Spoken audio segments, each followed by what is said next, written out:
Well, they're excited from our last battle where we barely lived and, I don't know, rescued a giant... I don't know about you. I never got hit. Rescued a giant... I don't know about you. I never got hit. Whoa! That was crazy. Echo. Anybody else get that? Yeah. Mm-hmm.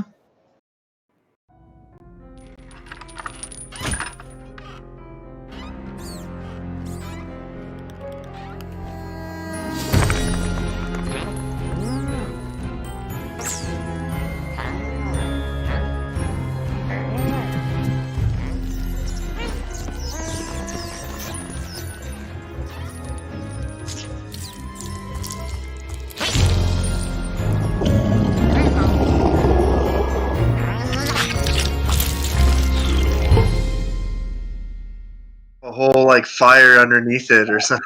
It's like a house in itself.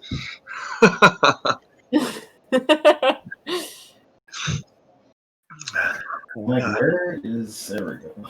Hey, Lynette. Hey, how's it going? Good, how are you? Not too bad.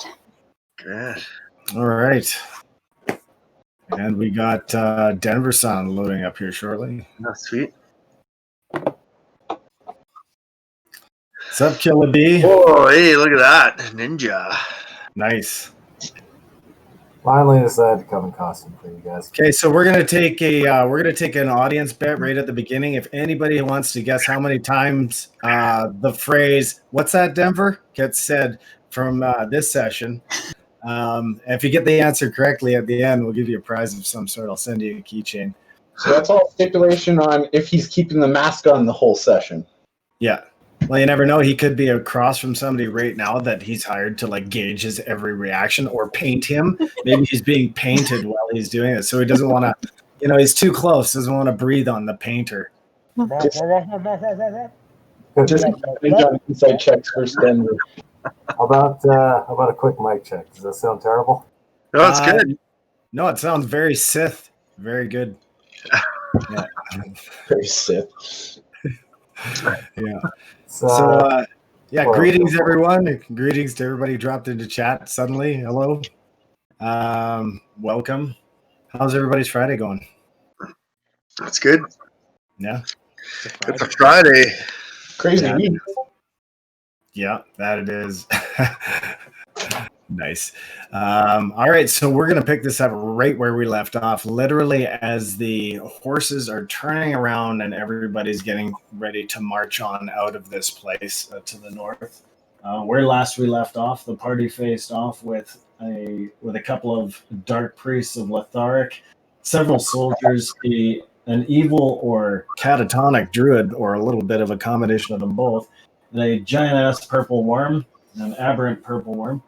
And then they met up with a band of soldiers from the city of Calyndra, who informed him of a few things. And the party informed them that they knew a secret entrance that might be able to gain easier access to the Blood Ice Peaks, or at least to the Thane Spire, which is apparently a structure of some sort in the Blood Ice Peaks. So you guys have kind of shared that map with the leader, and you guys have decided that you're going to go on a reconnaissance mission at some point here to this secret passage, try and locate it, and then go on some kind of reconnaissance mission to see what awaits everybody at the end of that. And I think the last time we left, you guys were just about to try and break camp for a long rest, and we're just approaching noon. Decent weather. Before we take off the horse riders of Calyndra, can we get a contact name for any of the mages that we need to talk to about this issue? Oh, he says, I don't know anything about that. You would have to come to Calyndra and speak with the council there for any more information than what I've given you. Okay, so the council. Okay. I'm going to run We've out. also got a bit of an in on the council, that Elsith guy. Yes. Yes, very true. I'm not going to run out in the middle of this with some backflips. And we forgot to celebrate. Before you go, you horse riders, we have to celebrate. We defeated a great evil here. Like, this worm is disgusting and terrible. Like, look at this thing that we slayed. And I'm going to go mage hand high five everybody as I like go around, and yeah, whoever has a mage hand high five. It's just like Yeah, I'm just like running through, doing like backflips. I'll make an acrobatics check if I need to. performance check. Oh, performance. All right. Yes. Let's see what kind of. Some like prestidigitate sparks off in the air. I got a 15. Hey, that's enough. No, that's enough to kick off a decent celebration. Sure. Only it is very short-lived. It only lasts for about a few minutes of cheering and jeering as you do your flips and cartwheels through the air, trying to impress the audience with your acrobatics. But Aiden approaches and says, we must take our leave. We don't want to lose the light and make our way to Calyndra as far as possible while the getting's good, so to speak. But I thank you for your assistance. It was a pleasure meeting you. And then they're turning to head away. Now, Kite, I need a perception check from you, please. Check. Check one. I think he's on the phone. Oh, he is too. I didn't see it beside that black mask. I thought he was trying to tell us something with like a telepathic bond or something. Yeah, he's just like, you will know. You will know. Yeah. Delay progress, this will. Well, there's a little more time for celebration. I'm going to actually get you to roll a perception check on Bops. Oh. And Calyndra as well, actually, because you were 11. 11, okay.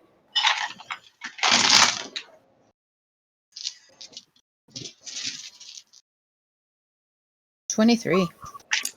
Okay, you notice as the horses and riders are getting up and turning to leave, you see those two monks that were on the road, the two monks that reminded you of Kite's people.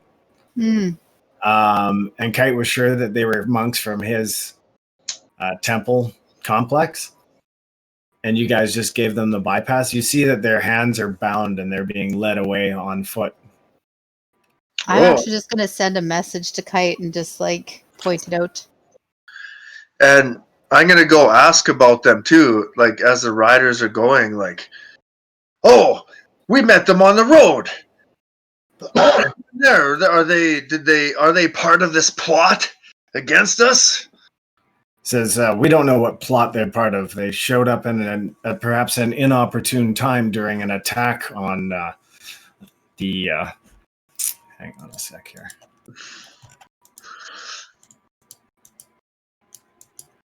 There we go. On an attack at Drake's Hollow shortly after your departure. Did they attack you? No, they were just caught at the scene. They feign innocence, but we'll let the council decide their involvement. Interesting. We can interrogate them. He chuckles. I'm sure you could, old boy. But we need them alive. The Calyndra Council will have questions for them. Did they harm Uglak? Or Uglek? Or no, Urglak. Urglak. Or Elsa. Urglak. Oh, tall, half-ogreish fellow, right? Looks like my twin. We all look alike, don't we? You're more beautiful, Grond. He kind of looks over at the priest Lavian for a second, and then he's like, I think I know who you mean.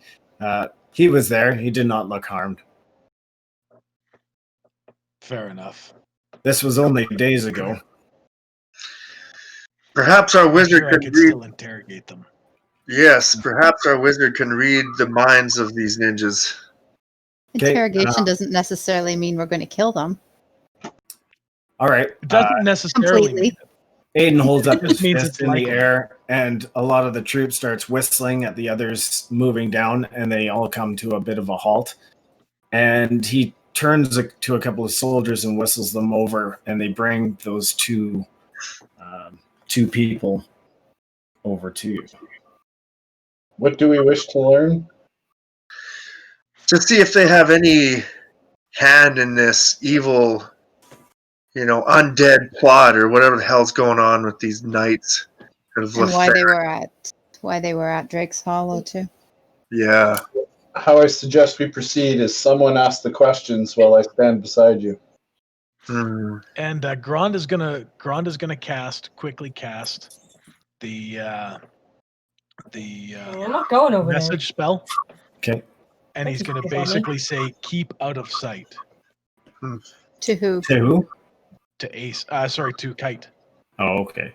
Yeah, I already sent him a message to her too, saying Well, you sent her a message saying they're here, right. but I'm telling him to keep out of sight.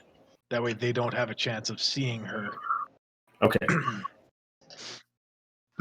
Because we're gonna ask a couple more things than just the plot. Whenever you're ready, Emus, let us know and we'll start casting. Emus, Yeah, what's the casting time for that spell? this one, because I have it prepared, is 1 action. Fantastic. Okay, the first one who's sitting there, boom! I'm gonna knock his ass straight out. All right. So his Just eyes gonna go deal with wide one for at a time. his eyes go wide for a moment, and he slumps limply to the side. The other guy looks really stunned for a moment as you've done this, and he's just like motioning no. You can see it in his eyes, but his hands are bound. Emus will cast Detect Thoughts, but as soon as Grond knocks out the other guy, he's shaking his head like, every time I cast Detect Thoughts, I just go and kill. So then I have to skip over to the next guy. That's hilarious. Yeah, Kite did that last time, right? Oh, yeah, top down. So So they Grond might is- not be bad guys. Well, but I'm taking precautions. Let's do this right. Take the Okay. gag out of his mouth. So, yeah, you take the gag out of his mouth, and you cast Detect Thoughts, Demus? Yeah, so what we're doing here is I'm going to read the surface thoughts on the questions. Right. And So, if we detect any deceit, I'm going to pry further and go into the truth. so immediately you get a sense of dread. Like he's just like very fearful of Grond right now. That's So- your immediate self. So you take the gag out of his mouth, and then there's a bit of confusion. Yeah, grab him by the collar and lift him up so he's looking me in the eye about 3-4 feet off of the ground.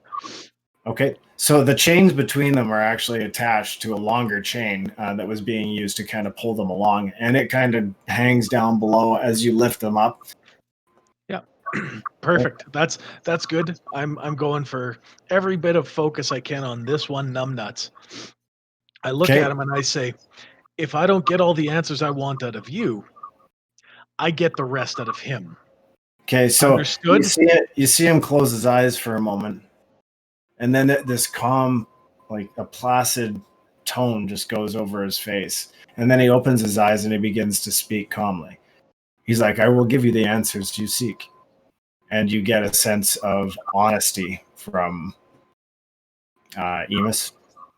Okay, yeah, so if he wants to lie, he has to go try a wisdom saving throw at DC 16. Yeah, well, that's if you kind of want to probe deeper, not if he wants to lie necessarily. Yeah, that's if we detect any deceit, we're going to probe deeper. Okay, so at this point, you don't detect any deceit. What is it you want to know? New person here to this group. Why are we being mean to these people? Yeah, good question, but There's hopefully more to they'll that get story, and unfortunately you missed some of the important things of it. We will have to fill you in later. And I'm just gonna Remember, these monks want to kill our friend? Yeah, but they might not be part of this, so we should give them a chance first, that's why we're giving him a shot right now. Do we want to explain what just happened and what is happening to Kite, who's no longer on the phone? No. Well, yes, let's explain what's happening to Kite. No, don't tell her. How much did you hear, Denver? None of it. Okay, so basically what's happened as the horsemen were turning to leave, Calyndra noticed that the two monks that kind of passed you on the road that you kind of half recognized as being from your citadel there, they are bound and chained and being led away by some of the soldiers as if they'd picked them up as prisoners. And so Grond's gone up, and Emus has gone up with Detect Thoughts on, and Grond slapped out the first one straight into unconsciousness and possibly next Tuesday. And the second one, Grond has up by the collar and is trying to instill fear, and basically the monk closes his eyes for a moment, bit of monk meditation, and he's speaking calmly and has agreed to tell Grond what it is that he wants to know. I sent you a message before as well. Yeah. Stay out of sight. Did these soldiers just let you take their prisoners kind of thing? They let us have them. Well, we said that we could. They're right there. Yeah, like Aiden and the rest of them, they're watching you very carefully right now. Oh, they are. They're sticking around. Oh yeah. No, they just stopped, and they're not handing you over prisoners. They want to take them to the Calyndran Council, but if you have any intel you might be able to extract from them, then they're willing to let you try and extract it, as long as it doesn't incur brutal damage where they're dragging in lumps of meat to the Calyndran Council. Fair enough. I'll try and keep them in one piece. Yeah. Kite's not gonna hide. She's just gonna stand by, watching this happen. Okay, her hand's kind of resting on her sword here. Okay, so the monk immediately recognizes you, and as soon as that gag comes out of his mouth, the moment you walk into the picture, he's calling for you. He calls you by name, Kite. Yeah, she'll go up to him. I'm gonna go hold Kite's hand for a bit, and I'll be like, "Are you sure you're ready for this? Let's not decapitate any people here. Maybe they have something good to say."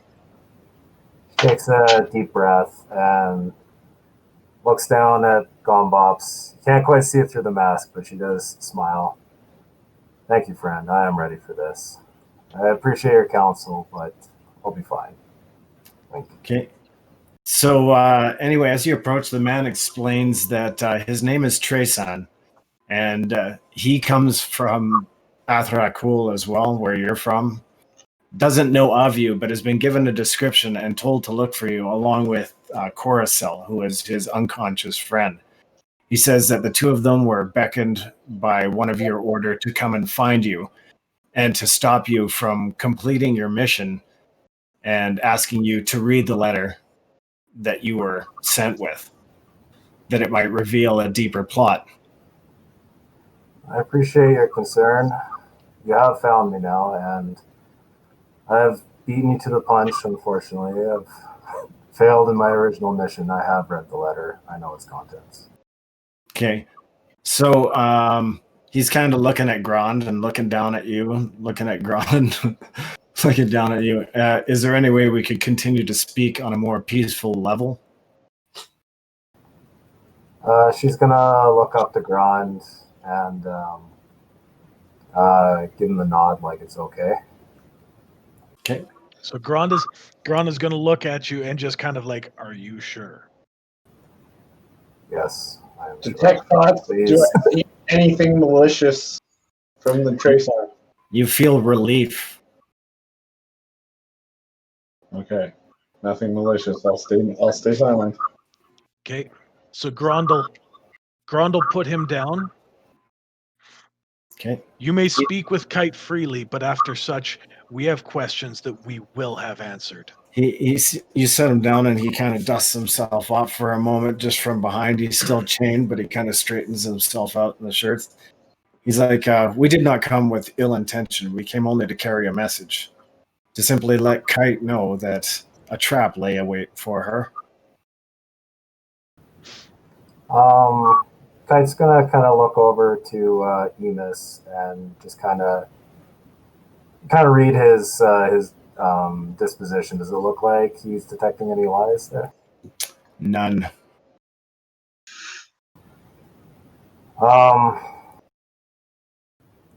And just for a meta question here, who gave Kite her scroll? Was it her master or was it someone else?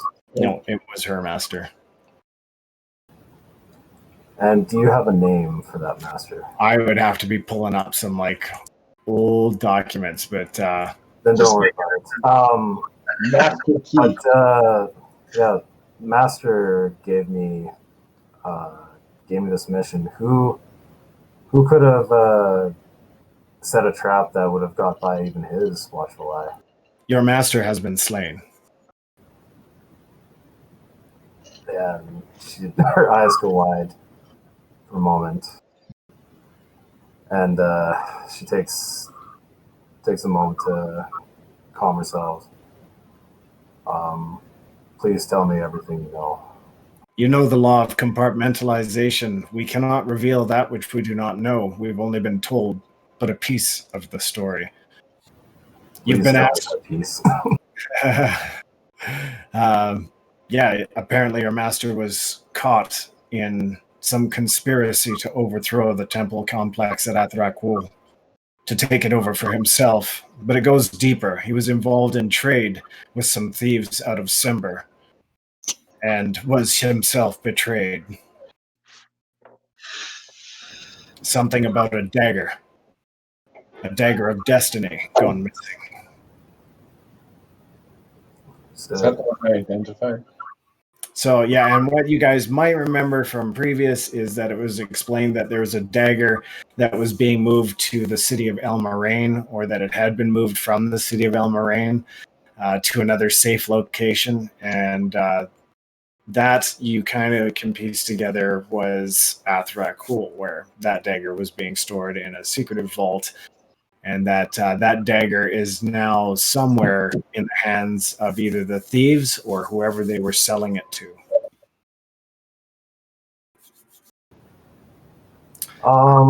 That's the only information that he has to offer. And you do not get a sense that he's holding back at this point. I'm going to pry deep It's into the last 10 seconds just to make sure. Okay? I need you to... Monks are great at that. So that's a wisdom saving throw against him, DC 16. Okay. Yeah. So he fails the saving throw, so you try and probe deeper into his mind? Yeah, just to make sure that this can be a play on a play. Okay, so you actually just get flashing images of a tall, kind of dark figure inside a stone citadel. It looks almost like the inside part of a church, and or some kind of temple complex. And he's handing a scroll down to the individual that you're speaking to and the unconscious individual. The two of them are kneeling before this tall figure and accepting the scroll. And then the images kind of blur out, and there's a couple of flashes of recent events on the trail, passing individuals, some of the faces that they saw, camping at night, and then a kind of a wash of memories, pieces of memory, right up until the time where you encountered him now. Okay, so I'm going to blink out of that and then approach Kite. So I have one thing to add, though. It does skim past a few brief memories. You do catch glimpses of them trying to help at during a fire broken out at Drake's Hollow. And they appear to be trying to help somebody out of the fire. All right, so I'm going to snap out of that and then approach Kite and say two things. Of that, the dark figure, the temple church thing of them getting their mission, we need to probe that. And then second, they were there to help Drake's Hollow. They weren't there to be a part of the attack. Kite's gonna mention this next part in Undercommon. Okay. Does anyone else speak Undercommon, by the way? No, you got me on that. That you're aware of. Okay, well then it'll just kind of be like her temple dialect there.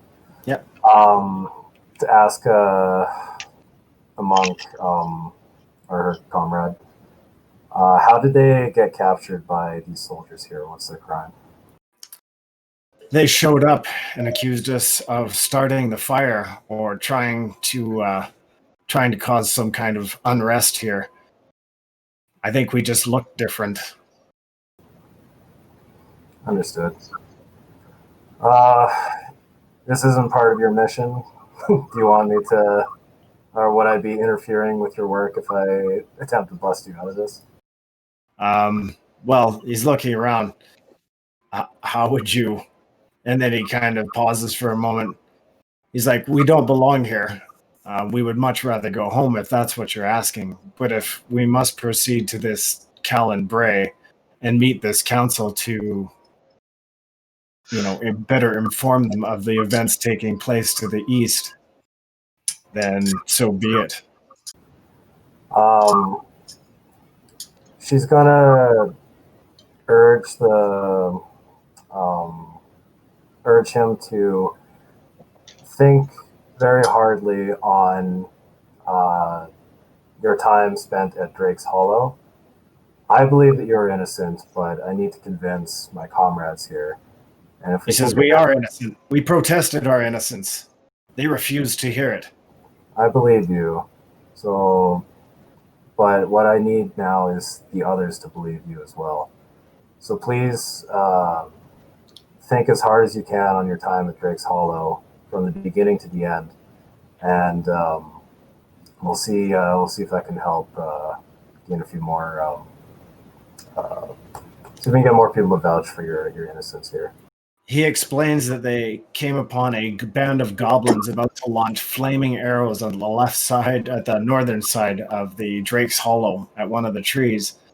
And they began to assault the goblins in an effort to quell the little attack they were upon, and more appeared around Drake's Hollow and began raining down arrows onto the tree. And that for the most part, most of them were dealt with, but the tree was left scarred, and in the ensuing fire, they made their best efforts to rescue somebody that was trapped inside, drug them out, and because that person was unconscious when they drug them out, and these guys were relatively clean of any,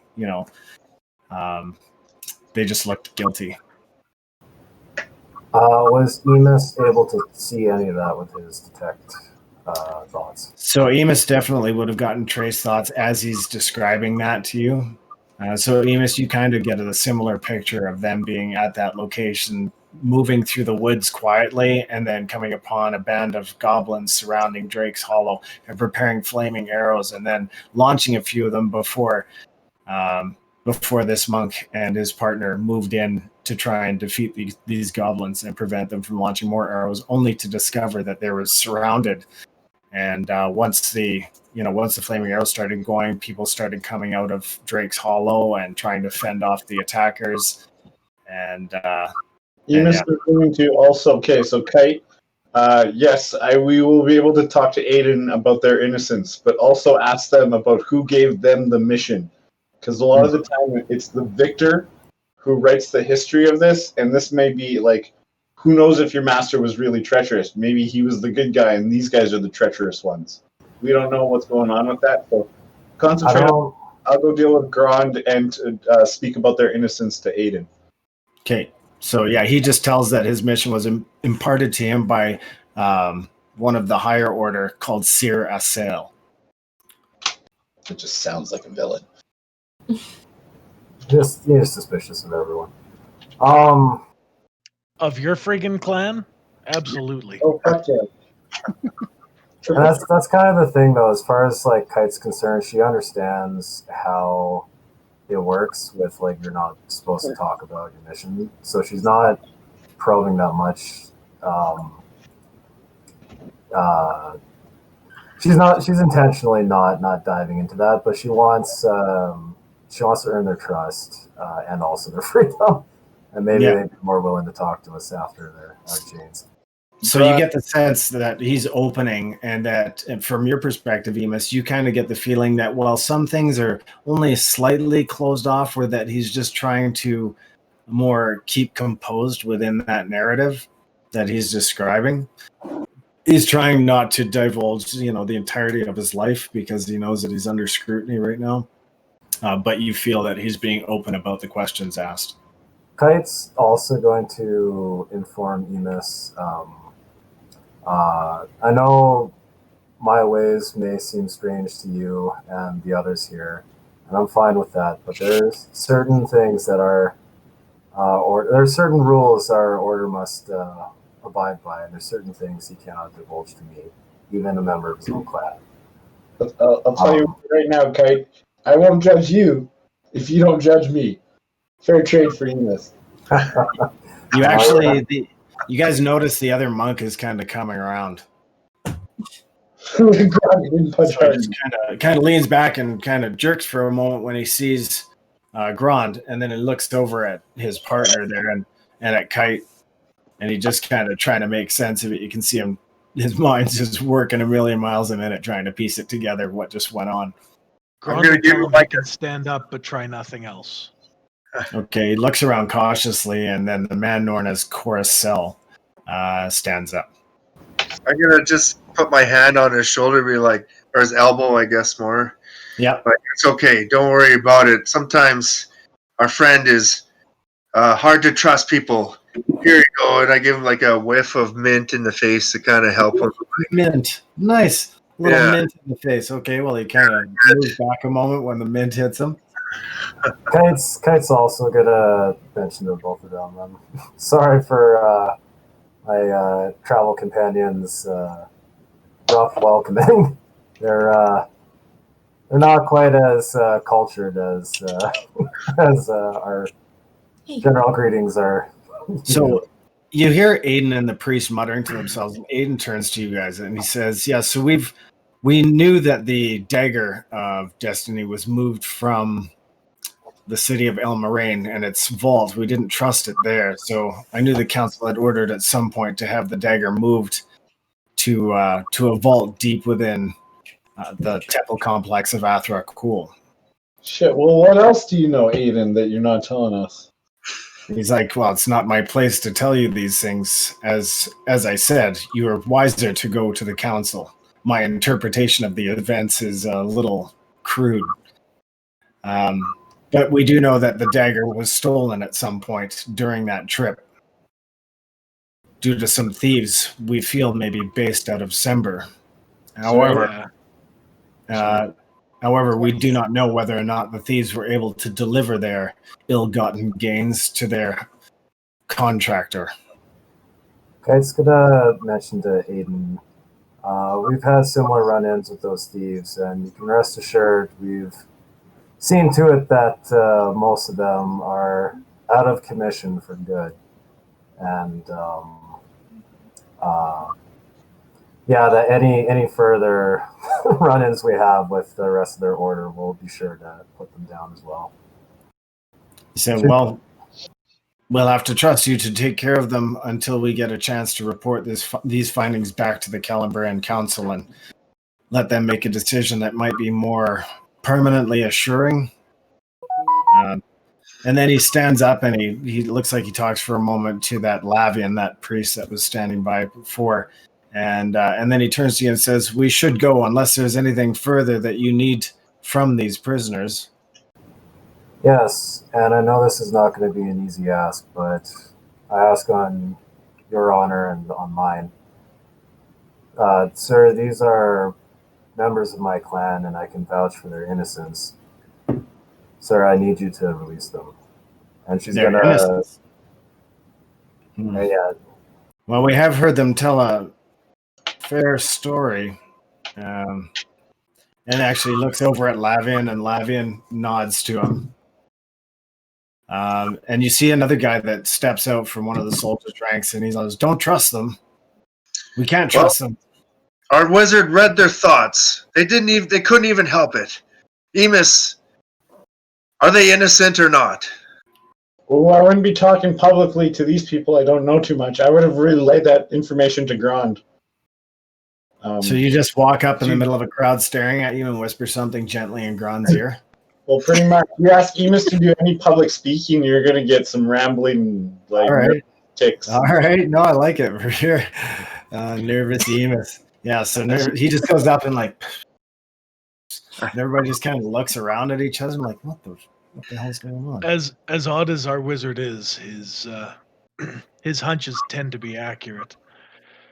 He read their minds and found them to be innocent of the charges. You hear some guy from the back, he looks like the bloody Grim Reaper. I am the... you mean him. Yeah. Prep, just in case, charm person, just in case this doesn't go our way with whatever persuasion check to take the prisoners. Yeah. Okay. Are you going to attempt to charm Aiden? Well, no, just we want these prisoners. So if Kite rolls a 1 on this persuasion check, we have a backup. Grond can attempt it because you vouched for them. Yes. When So she Grond made is her request, she's also like doing a very low bow. Okay, so I'll allow you to roll a persuasion check with advantage, thanks to Grond. Nice. okay. And what Grond is going to say, and I'm going to hope that this hits home to these soldiers. Yep. I personally do not trust them, and they shall be under my watch for sure, because their order requested their own member to be slaughtered. I trust them for naught.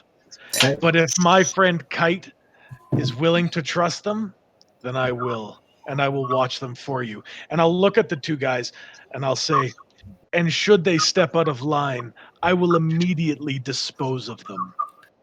He's like, well, disposal of them is not what we were interested in, more returning them to the council for proper judgment and assessment. But, well, that's 2 less mouths to feed on a very hastened trail. Fine, then, any motions, and one of the other guards steps forward and begins to unlock the manacles and shackles that these guys have chained to them, and those drop to the floor. And then they just kind of shoves the one forward. Aiden goes, if they do get out of line, though, they are to be returned to the Calyndran Council. They may have further questions for these monks, but I'll take what information we've learned here with me to the council and see what action they deem appropriate. We weren't told to babysit. Grond will tell them what Emus told him, which is essentially that these two are helping to haul people out of the place. Now, they have not spoken this to us. The only way that was found out was through Emus. So if that corroborates their story with what they've heard, Aiden holds up a hand. He says, it's not that. We don't have any question as to what they were doing at Drake's Hollow. The question is, how do they know so much about something that up until now was secret from most? This Amon Ghoul and the conspiracy underlying everything that seems to be connected here. Bam! I love that. We are also working to uncover more of this mystery. He's like, if you can, we shan't deter you any longer. If you can, stop in at Calyndra either before or after your reconnaissance mission and relay what you found out to the rest of the council. They'll be eager to hear your report. Sure. Thank you for your generosity. And I'm going to target Grond's city. Grond is going to ask one last favor of Aiden. What are you doing there, Shake Weight? You got a dice in your hand? Like, Grond's going to ask for the manacles. Yes, that's what I was just about to say, Grond. Thank you. Okay. Well, the soldier that's kind of curling them up on his arm, he looks at you funny, and then he looks over at Aiden, and Aiden just nods. And the soldier walks over and hands them to you. So if they get out of line, that way we can deliver them back to you in one piece. So it's a 20-foot line of chain lengths, and they're linked to a Y connection, which has 2 4-foot lengths, and then those are attached to manacles, which also have a 3-foot length of chain between them to another set of shackles for the ankles. So if I write manacles and shackle pair with chain? Yeah. Thank you. Yeah. Kind of shit you order off weekendwarrior.com or something. Grond, just wrap them around your neck like necklace chains. Oh, it's going to be like a bandolero. Nice. It's like Mr. T. Yeah. Mr. T. You got something kinky in mind there, Grond? Trace on, all right. I guess it depends on how kinky you want to be. Okay. Yeah, so you guys are all good on further questioning for these guys, because Aiden's getting packed up and he's kind of turning everybody around, and they're beginning the slow march out of this area. We're good. Thank you for pointing us to the council. Okay, so horses too, right? Yeah. So they will leave whoever wants a horse with a horse. Unfortunately, Grond was too big for even their largest steed here. So that's but he moves like the wind. Yeah, I'll take a horse. I always love I these. want a horsey. Okay. So anybody who wants a horse, you can take a what's considered like a medium war horse. Sweet. Hey. What is mine? Kite's good to walk. Yeah, and you're welcome to name it whatever you name it. Take care of it, feed it, make sure it gets plenty of exercise. Is it okay if I walk with Kite? It's absolutely okay, just as long as that animal husbandry is correct, people. We take care of our horses in this game. Yes, that's what I mean. As soon as you said that, I was like, can Emus handle the responsibility? Speaking of horses, isn't there a couple of horses out in the middle of fucking nowhere? Where did Gary go? We're gonna go back. Yeah, it's Craig and Melinda. We're gonna go back and look for them. And if they've decided to move on in their lives, that's good for them. You know, I hope they have a happy life. Maybe get some colts or something. You ever seen the that part of the Lord of the Rings with the 3 trolls? Yeah, they turn to stone.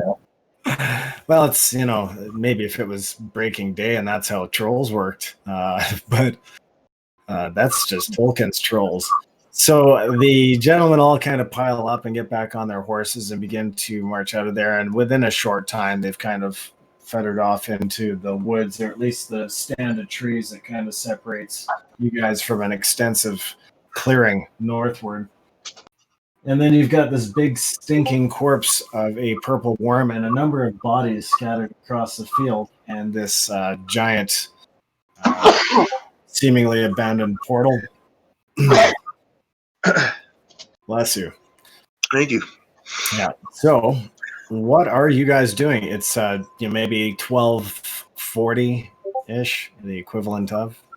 We're gonna head back to Drake's Hollow, and I think we should just look for Craig, Melinda, and our cart.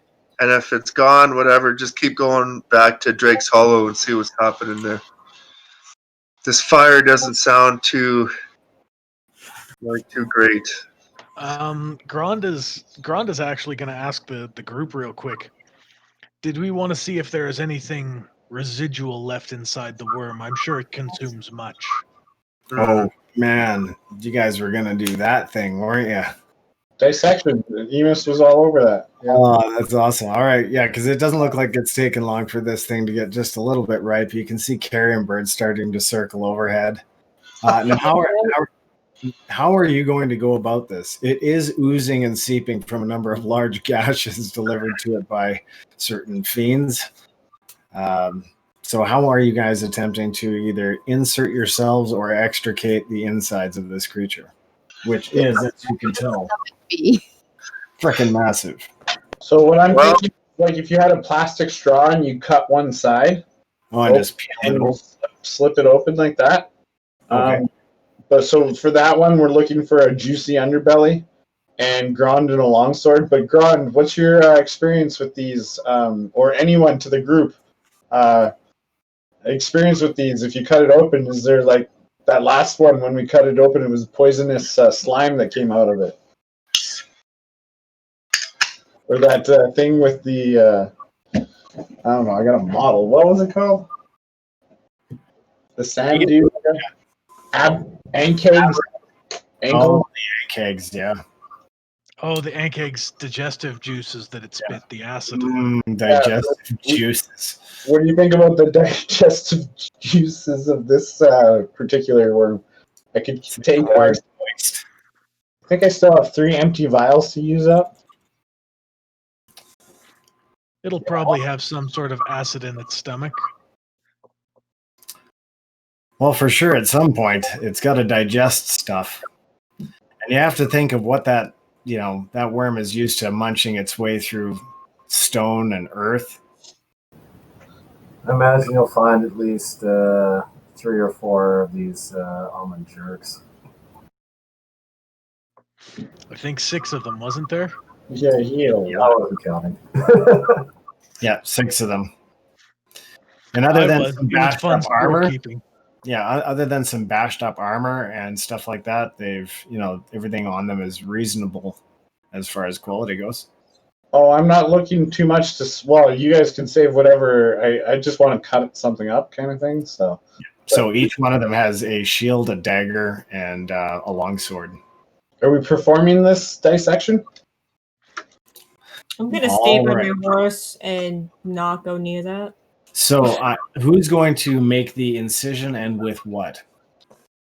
I will point and direct. Something has to have a big long sword for this. So I was suggesting Grond. Grondel uses axes like climbing pittons.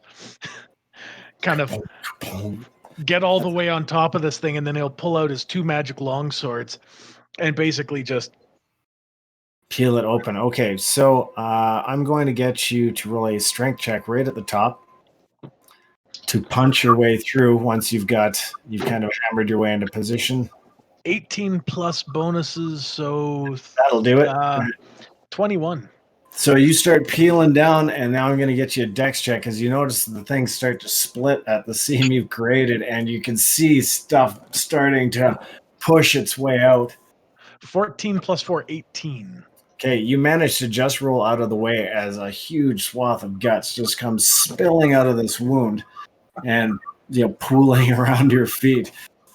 You notice that for where you've cut through that there isn't as much blood as you expected, but one of the stomach sacs, which is clear, is just like this giant xenomorph egg sac looking thing, and it's mostly transparent. You can kind of see like there's a bunch of crap in there, but you would have to cut it open, and you can see that it's also filled with a lot of liquid. I'm just taking notes at this point. Yeah, this thing's about 14 feet in height. This big sack. Fucking awesome. Ooh. I'm going to move away from the sack. Okay. Anybody else sticking around? Kite's standing back with her two monk colleagues, and she'll just mention in Undercommon, yeah, they're also kind of gross like this. One of the monks leans into you. Does he know what he's doing? Yeah. So are you cutting this thing open, Grond? Yeah, you know what? I will use one of my long swords Okay. to basically just kind of perforate the sack, but I'm going to try and be away from a spill zone. Okay. Give you some encouraging words too, Garana. You got this, buddy! Like from 60, 80 feet away. Okay, so I'm going to get you to roll an attack. I'm going to get you to roll an attack for me. One little tidbit before you do this. None of your bonuses will apply to this particular roll. Okay. But you got a D8, a bardic inspiration there, bud. Yeah, your strength bonus will apply, but no magical effects or weapon effects. Do the incision low, and that's why the juices come out low. If you do it high, it can spill out. Do the incision low and let it spill out with gravity. That sounds like wisdom, Emus. 14 plus 8. Oh yeah, 22 after all the bonuses. Thank you, Gone Bops. Okay, so you managed to puncture and slice this huge sack right across the level where it doesn't gush out in your face, and it just sloshes out on the ground. Roll me a dex check, please. Nat 18 again. Okay, so you managed to just leap out of the way of some of the spray as it kind of spurts out in a few places, and a whole bunch of crap just slides out on the ground. It looks like chunks of rock, lots of earth, plant life, and you do see several bones sticking out, but you're unable to identify what they might be attached to or what they came from. But there's basically a 4.5 foot pile of refuse that you would have to swim around in order to try and determine if there's anything valuable to be found. We got transportation to clean you up. Sorry. I'm going to use my mage hand to kind of sift through. Okay, Grond, I need you to roll a perception check as well as anybody else that's nearby. Nearby. Yeah, nearby. Within 10 feet of Grond. If you're not within 10 feet of Grond, don't roll. You got a 12, Grond? Okay. 15. 17. 15, 17.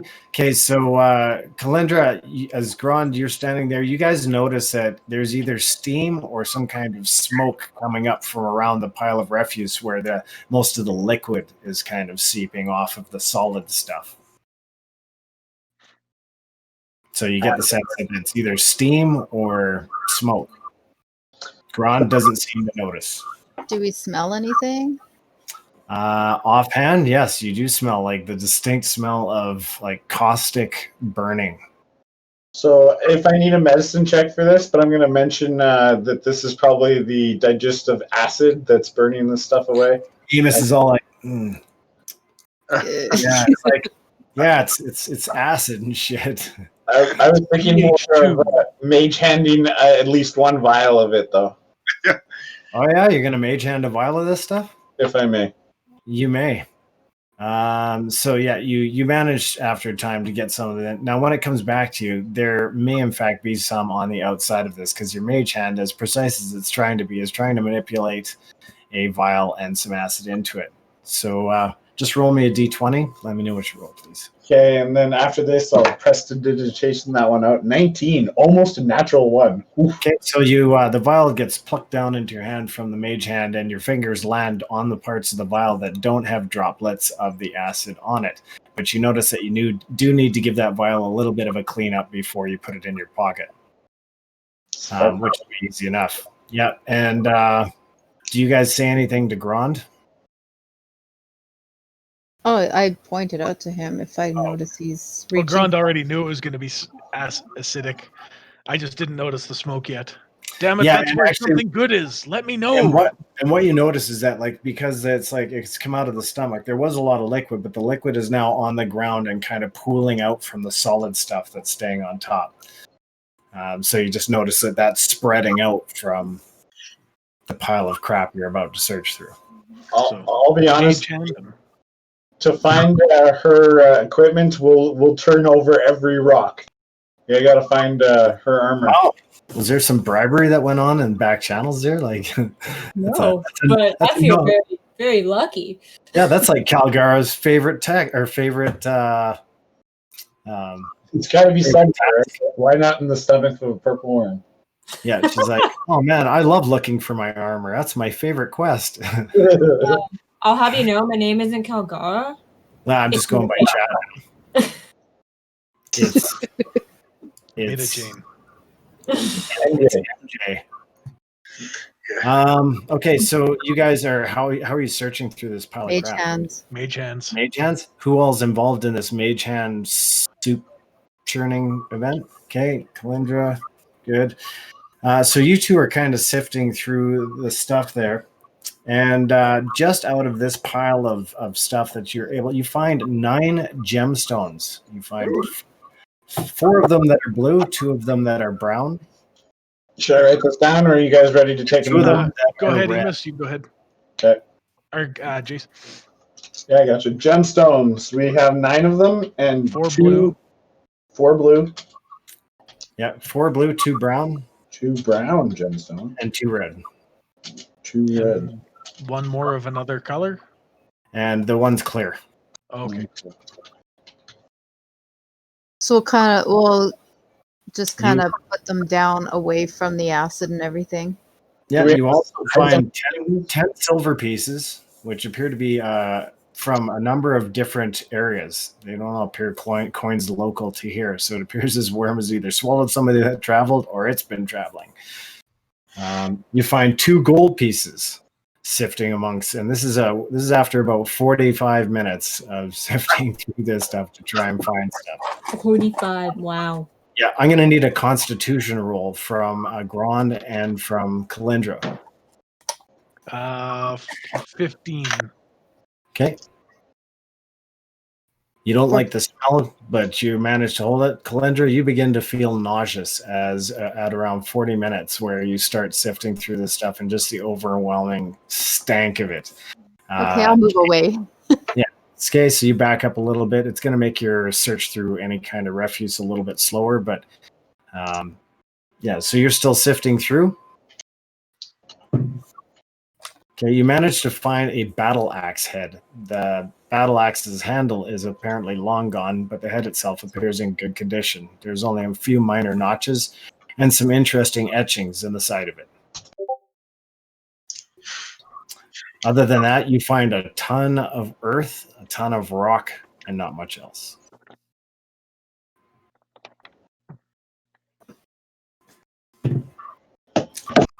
Okay, so you guys notice that the weather is actually beginning to turn, and that clouds are moving in from the east.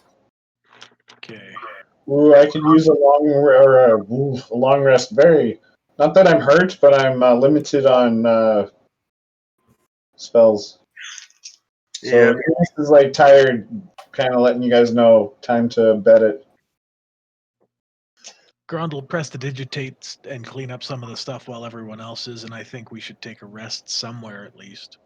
Not here. Yeah, maybe not by all these undead. Let's like cross that little gorge that we were at, and at least where we left Craig and Melinda. Let's rest over there, see if they're still there. So you guys are going to make your way back towards Silverwater Castle into that gorge where you left the two? Yeah, that's the way back to Drake's Hollow, right? Right. Well, it's a little bit south, but you're right in the area of Silverwater Castle, just south of Silverwater Castle, in that little kind of valley, right where the fork in the road went west towards the town of Waterside, which you don't know, it must be in ruins or something. And then you could go northward up on top of that plateau where Silverwater Castle was. That's where you kind of abandoned the horses, right? Yeah. Yeah. Okay, so it's actually going to take you guys approximately 40 minutes overland to try and walk that, or about 30 minutes to go underground back the way you came into the bowels of the castle again. Which way are you going? we'll go the 40 minute. Sorry? Yeah, Which way?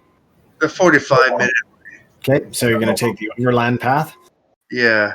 Okay, yeah, and you can definitely see now in a couple of areas as you're walking along and you guys start to leave the area, more carrion birds move in, and you can see that there's quite a few circling in. They're starting to swoop down and peck at parts of the worm with not much apparent success. Grond, Calyndra, you guys are packing up your mage hands and you're done searching through the remains of this thing? Yeah, I think so.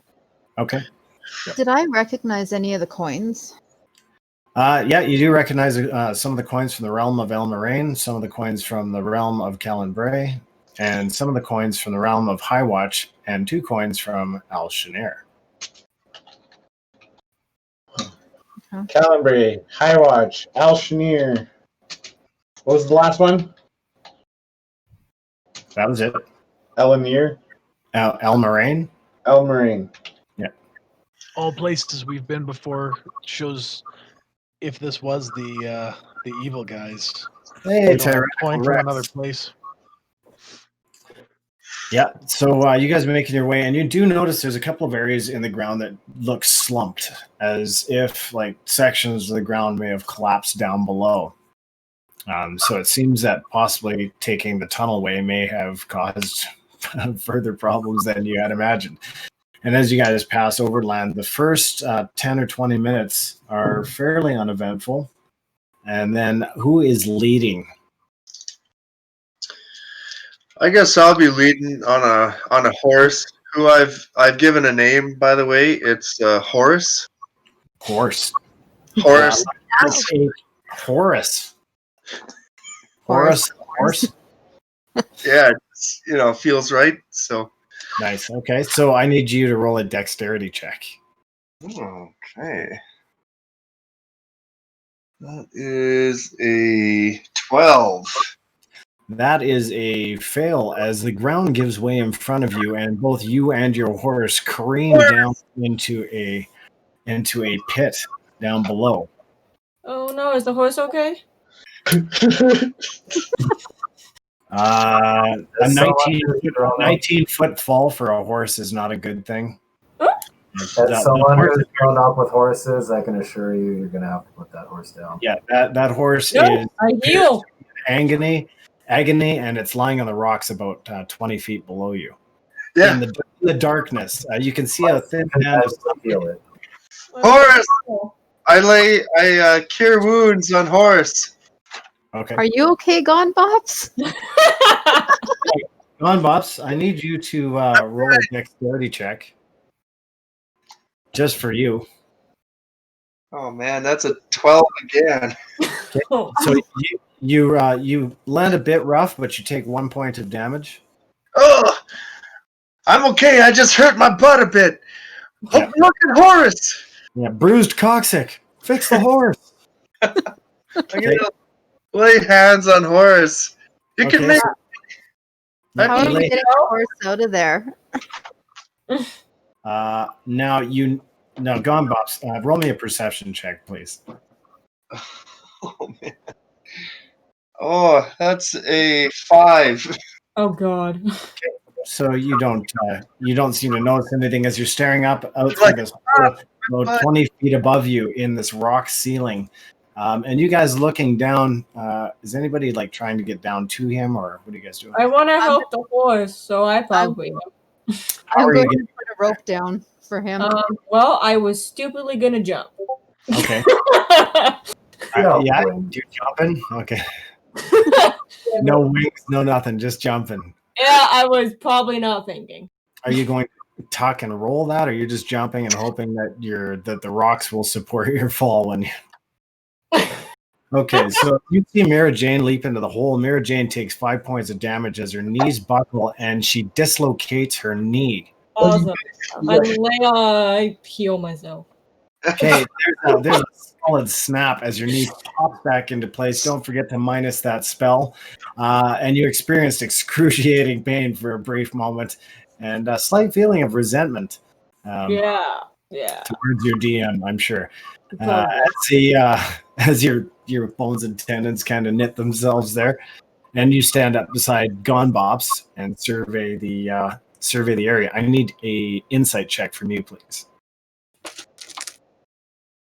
That is not a D20. Hold my feather. Okay. That's a 16. 16. You notice that you are somewhere mid-corridor in the purple worm's burrow tube, Oh, gross. and that the walls are covered with a thin sheen of slime in certain spots, mostly around the floor, running up to about halfway up the cavern, and way down there, you're pretty sure that you can see a little spot of light from where the cavern exited into the world above. Okay. So you kind of have an idea where you are, and you figure you're maybe half a league, about 1.5 kilometers from where you from Silverwater Castle. Okay. Is the horse okay? The horse is okay after Gombob's laid hands on him, but the horse is extremely skittish down here. Oh, it's okay, boy. It's okay. I try and calm the horse. You're all right, boy. You're all right.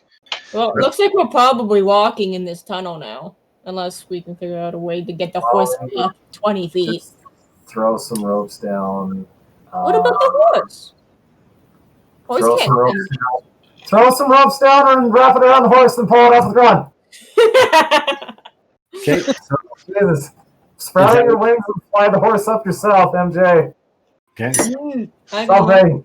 try to pick it up and fly it up. Grond Wow. will dangle the chain down to Okay. get you two out of there at least for now. Well, okay. I already threw a rope down. Okay. Okay, Good, so good. now you have a rope down there and 20 feet of chain dangling with manacles and Kais throws her other rope down and is going to relay instruction once these two calm themselves. okay. So wrap one around Holy. the underside of the horse, front legs, and in front of the back legs. Use this, and she's going to throw some, I don't know if she's got some cotton or something. Okay, I'm gonna get you to roll performance. Yeah. And we're just going to see how well you manage to relay those directions to the people down below. Non-natural 20. And like as Kite's talking, I'm like, "Hey, MJ, thanks for coming down. I'm okay though. Don't worry." But yeah, I don't know what they're talking about up there with all these ropes and chains. But like, I can tell right now, Horace is not down for that. Let's just no. follow this tunnel to the light, and we'll let everybody know we're going this way. Gombop, stop talking! Yeah. For once in your gnomish life, stop it. We're just gonna follow the tunnel to the light, guys. That's Is right. it going backwards or the same direction we're going? So it would be going backwards, back the way you came to go towards the light. Oh, well, we'll be a bit. So you guys are up top. You guys serious right now? They're serious right now, aren't they? Yeah, I need you to. They're apparently serious about that. Completely serious. So you guys are literally, 20 minutes into your walk, and now they're going to truck 20 minutes back towards that exit. Hey, I'll climb down and start tying the ropes around the horse myself then. yeah, Okay, so Calyndra, you leap down. Dexterity check, No, please. I'm climbing down the rope. Oh, okay. I'm not stupid. Okay. Oh, what are you saying? Sorry. I'm tired. I'm tired, man. We haven't slept. Grond, can you lift a ton? Can you actually lift like 1,200 pounds? yeah, these ropes aren't gonna lift a horse 20 feet. No. Come on. I You gotta- mean, About 960. So Today. these were war horses. Like they there's were. Grond, there's 3 monks here, and there's Emus, the super buff wizard. Yeah, And haven't any of you guys seen Mulan? Hey, You pull the horse up. it's gonna take just as long. It's gonna take like 40 minutes. Come on, let's Like just. 5 seconds. You know what? What if it collapses on you again, though? I have a feather ready to make that not so bad. Okay. Yeah, that's all I'll share. Feather fall. Let's pretend that's how that works. I don't know. Hey, it's Dumbo, yo. It's Dumbo. Yeah. Just okay, so while they take 20 minutes to walk back down and then a further 20 minutes to walk back, you guys are gathered around this hole. I need a perception check from Kite and Emus, please. Okay, she's going to pull her rope up first. Calyndra, did you hop down with your rope, right? Are you going with them to walk out? If I climb down the rope, yeah. Okay, so if you climb down the rope, you three are... What's that? Hey, Calyndra, nice to see you. Yeah. Thanks for coming down. This is Horace, by the way. He's pleased to meet you. All right, let's go, boy. I love you so much. Give him I like don't love him much. Somebody yell up to take care of my horse. His name is George. George. Yeah, I'll be John. Another. Okay, George and Horace. Okay. So you guys begin walking. Your little party begins walking back towards that little faint light in the distance. And as you're moving along the uneven ground in this corridor, you just have this general sense of dread. It's like a bit humid in here. Not the warmth of the sunshine above, even though there were clouds moving in. It was still relatively sunny out. But as you guys are waiting, the storm clouds do begin to thicken up, and you start to feel the first few hits of rain. When perception roll, Kite, what did you roll? 15. 15. You feel something around your feet. Calyndra, you're down in the bottom. Grond, I need you to roll perception, and Emus to roll perception, please. So that was that last roll you asked me to do? Or is this a new one? No, last one. Dirty 20. Yeah, dirty 20. Nice. 16. 16. Okay, all of you begin to feel something moving around your feet. Looking down, you see that there is black, like thistle-type vines kind of creeping in and around your feet. Oh, God. Axed. Move. Hack them fuckers up. Roll me some initiative, please. The party's split up right now, too, isn't it? Okay. Yeah, and I'm just Kite's jumping back away from that area, too. Okay. Killing the dice tonight. Kite, what was your initiative? 16. 16. Grond? That is a 9. 9. Emus? 21. 21. Beauty. Emus, you get to react before anybody does. You notice that these plants are kind of creeping in and around your boots, and that they appear to want to crawl their way up your leg. They're about at half ankle, and you've just noticed them. I'm going to cast the cantrip Green Flame Blade and make a melee attack with it. Okay. And try and get these to either hop off Okay. or slice up. Yeah, okay. Okay, roll to hit. 14 plus. Is it spell? So 22.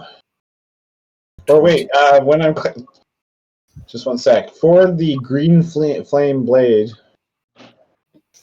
it's a scythe. So it's either a Damage equal to your spellcasting ability modifier.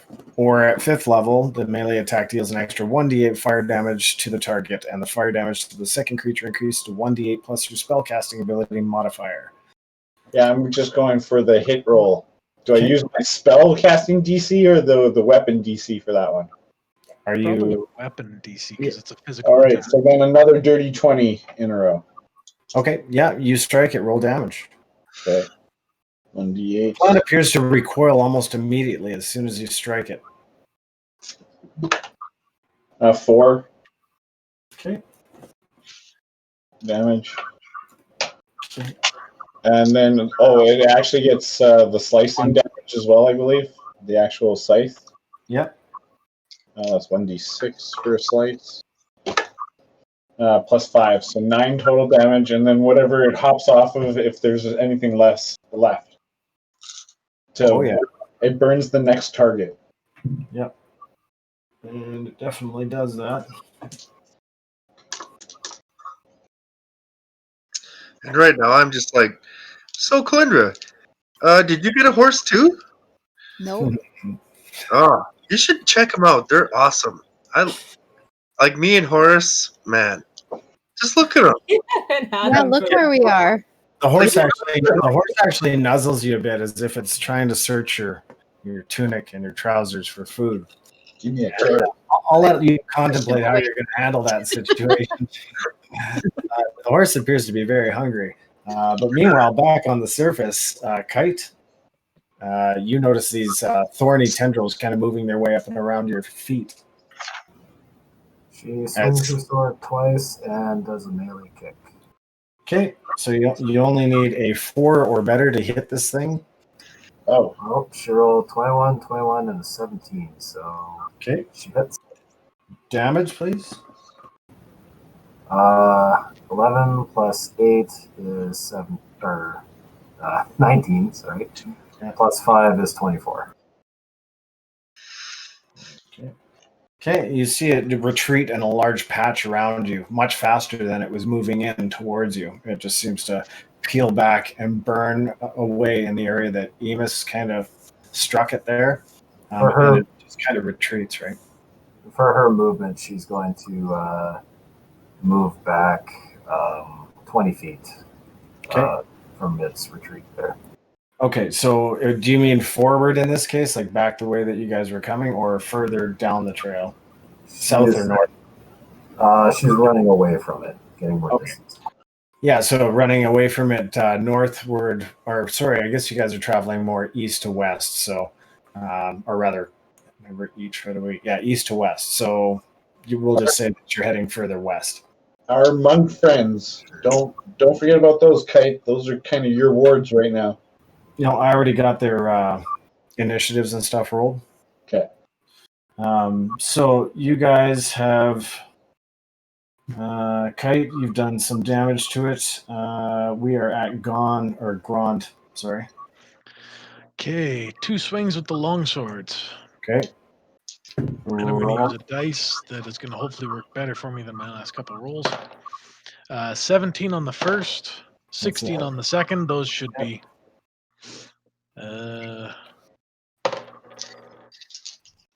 10 points of damage on the first strike. Okay. Ooh, and the second strike gets 13 points of damage. Okay, actually, you see it start to drift back, and it just basically recoils and begins to shrivel, and now you can see an identifiable center where the plant seems to be located about 10 feet off of where you guys were walking from. And it just kind of looks like it's shriveled back a bit and turned slightly blackish. And now it has ceased to move. That is it for that. Meanwhile, down in the cavern, you guys need a perception roll from Calyndra.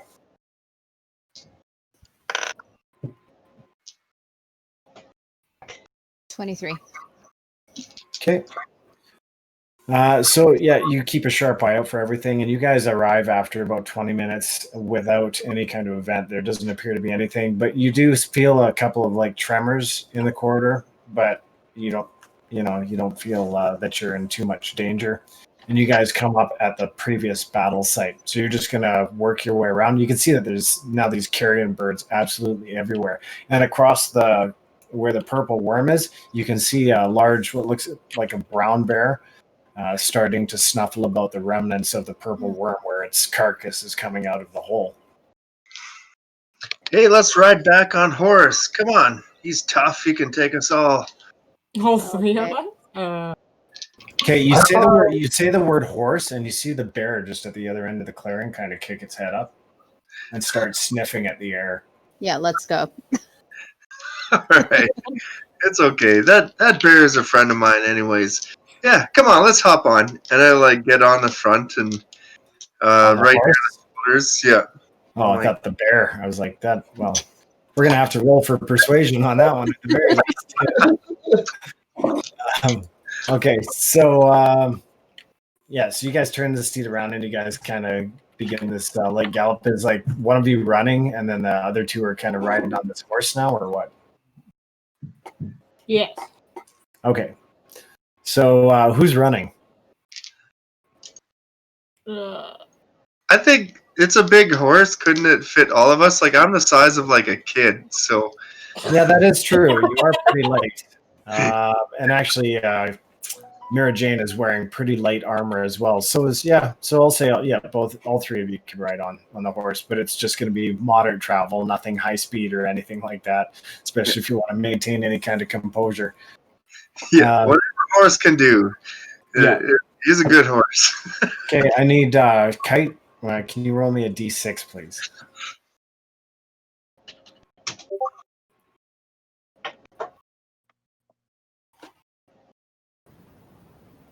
Three.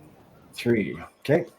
So you guys are standing around for about 15, 20 minutes after that little plant event, and you start to hear, you start to feel in the ground the thumping, the low thump of horse hooves.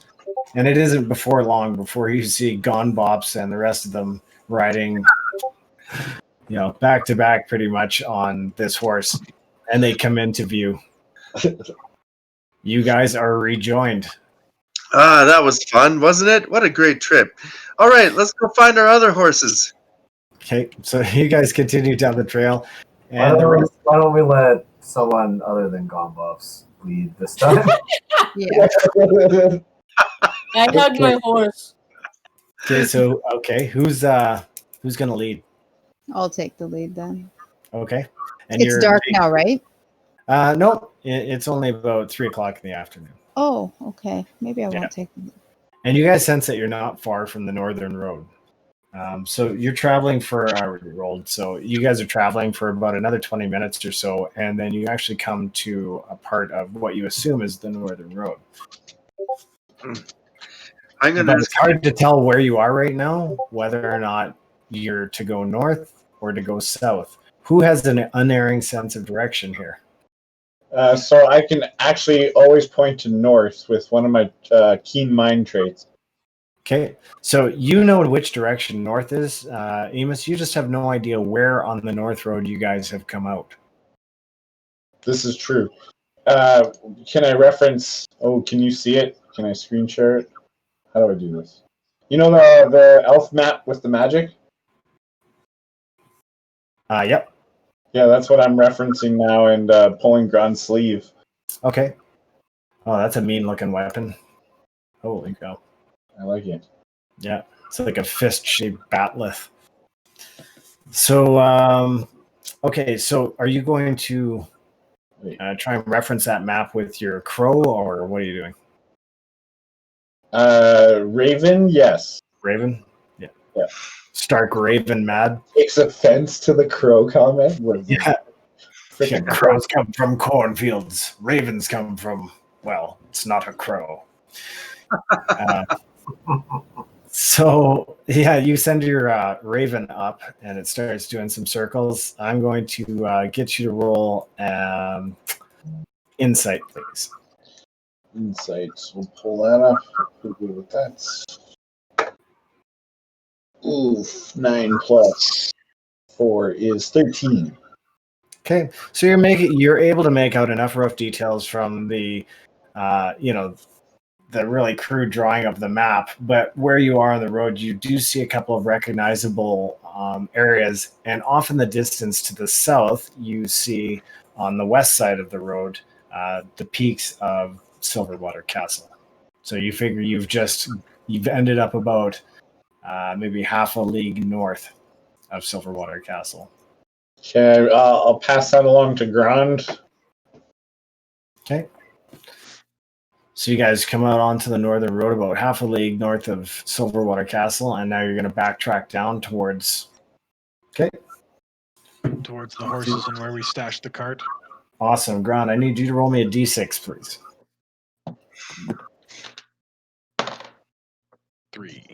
3. Awesome. So you continue down the northern road for another 10 minutes or so, completely uneventful. And it seems that rain that was starting up earlier is just kind of lightly pitter-pattering. It's not turning into a full-blown rainstorm, although it has gotten a little darker out with the cloud cover.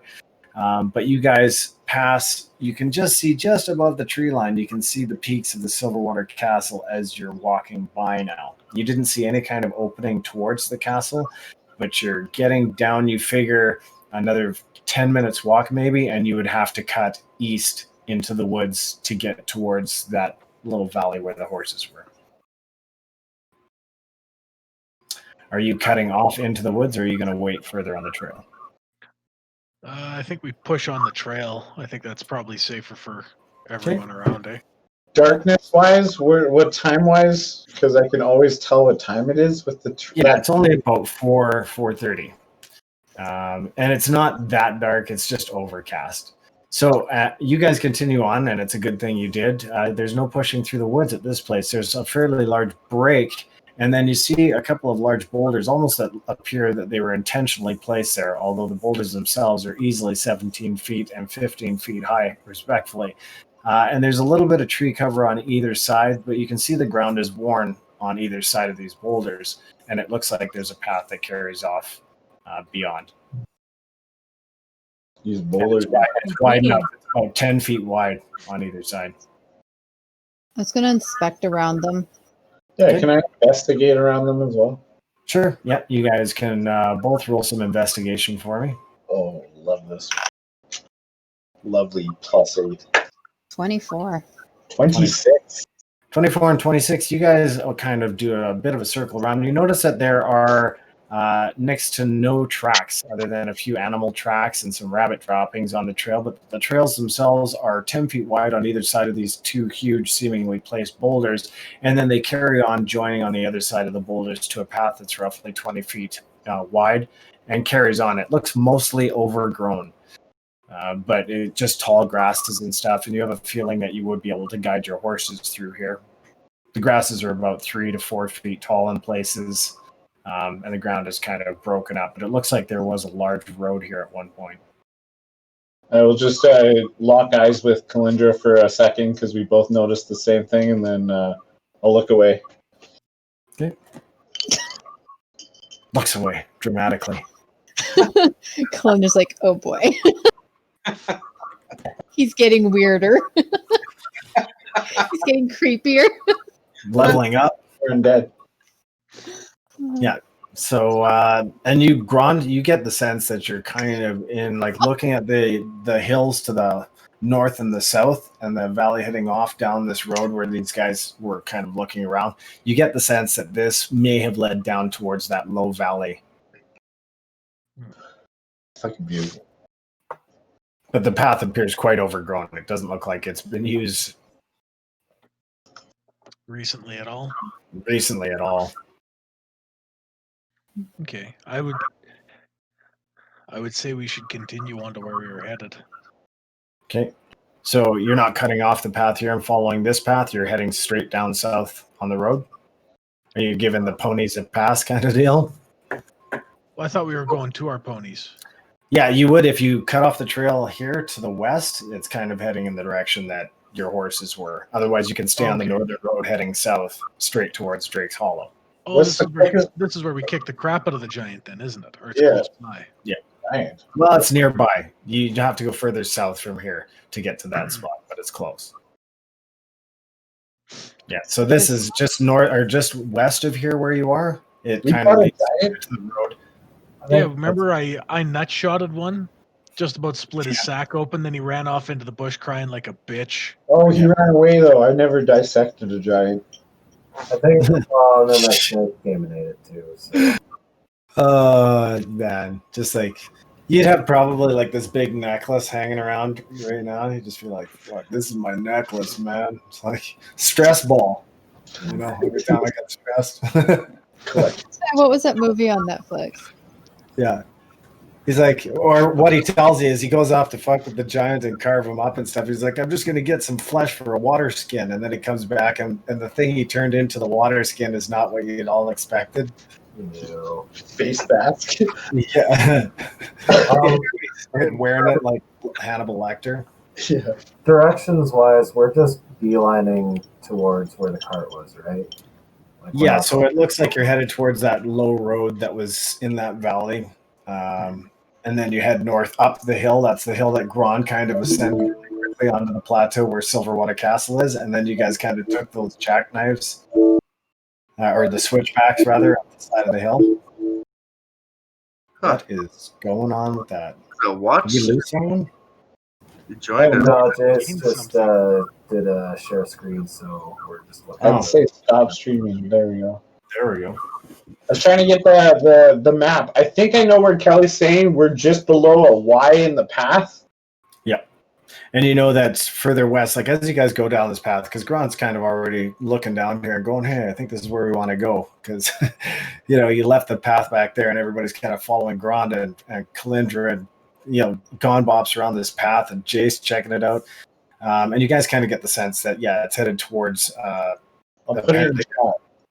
north with Silverwater Castle on this Y intersection that you come to in the valley, and then that the rocks that were kind of broken apart, lying in the grassy, overgrown grass that said Waterside.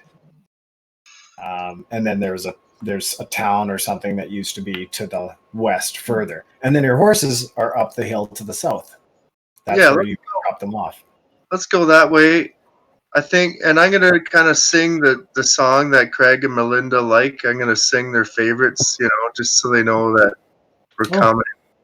Okay. And want to introduce them to Horace. And sorry, what was your horse's name again? David or?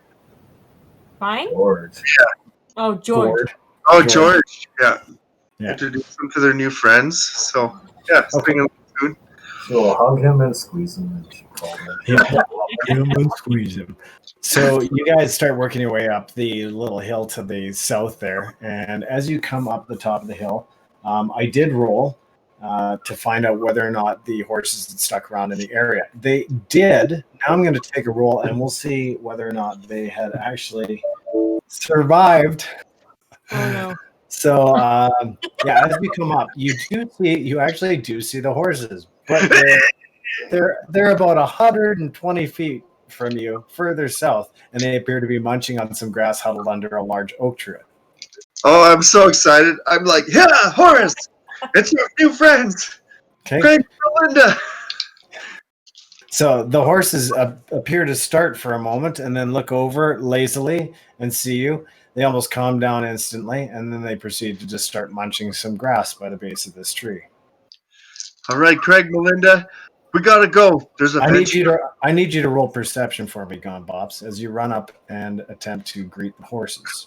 Sorry to interrupt. I'm just resetting my Discord. I'll be right back. Okay, no problem. 22. 22. Okay, you stop short of the horses about 40 feet as you notice you almost fall into what appears to be a covered pit trap. Ooh. What? And yeah, you skitter your feet just on the edge of this thing, and a few leaves drop down, and you can see there's large wooden stakes carved in the bottom of this pit that drops down to about 7 feet.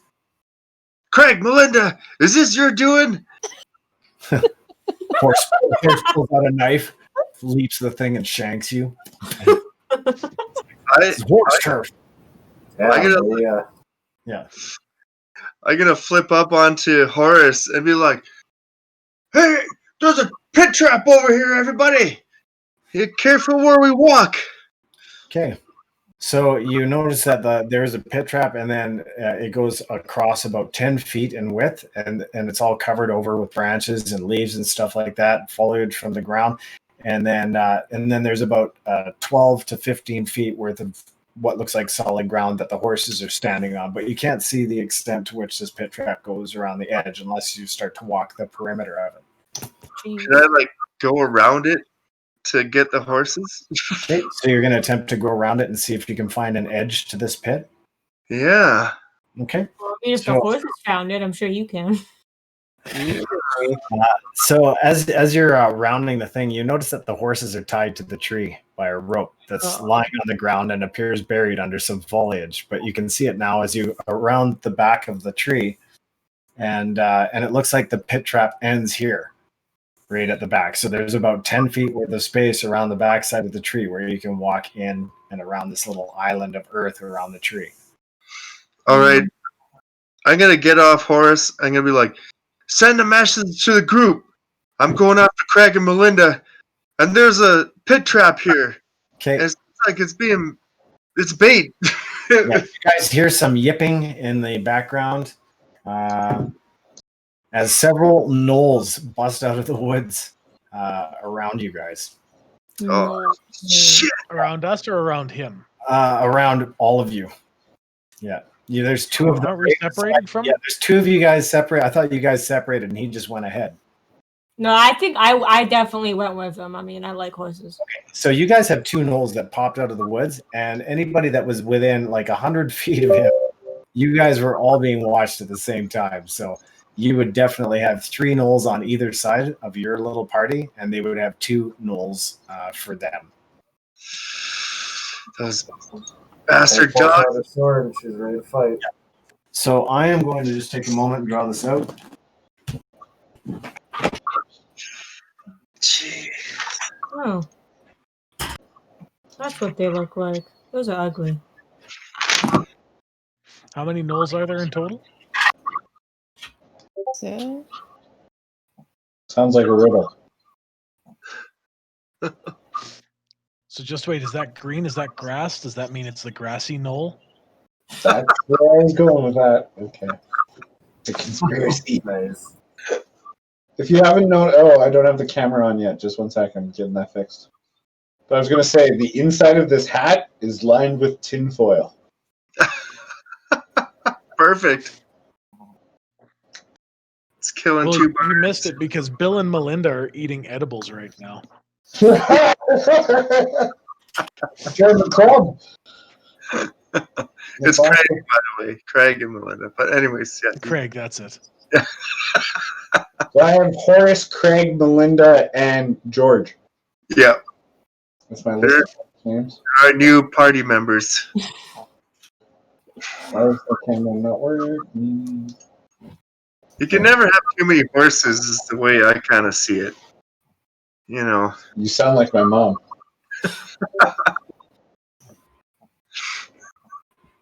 Her collection grows by the month, I swear. Oh my goodness. The most my family had at one time was 52. Holy. You beat my mom by about 40. Holy shit. No. Yep, my family knows what's up about horses. Okay, so that's more cowboying, where my mom's doing equestrian.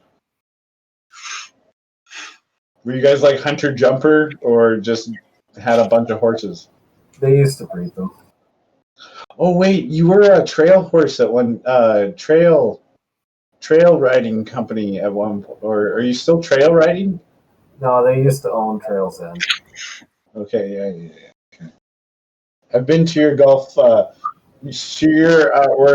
my wife's high school graduation was at your parents' facility, so I spent a couple nights out there. It was pretty cool. Yeah, small world. I know, Spruce Grove, though. All right, so everybody's got a clear view of what's going on here. So I need to know who was in what position. Like I know that Grond or Gonbox rather was over here getting the horses, and so was Mirajane. And you guys were about back there, correct? Well, Grond was way back there. He was more concerned with getting the cart out. Yeah, less so so I about the pictured you horses. as being about here. Yeah. Okay. And then Emus, you'd be right near Grond, right? You know me. There you go. And then what else we got there? Calyndra, where are you? Grond, you were getting the cart out? Yeah, I was going to be focusing on getting the cart. So I would have been closer to the pit. Okay, so we'll just say you're around here. Yeah, somewhere on there. MJ and on Bops. Okay, Emus, Gomix. Kite, where are you? She would have been with monks near Grond by the cart there. Okay. They're on foot, so they're not moving quite as fast as the horses there. Okay, so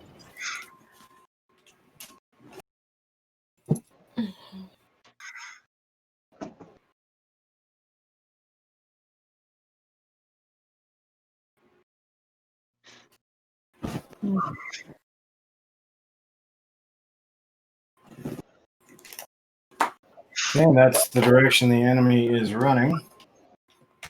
Oh, so much for resting here. So I heard gnolls. Do we witness anything else?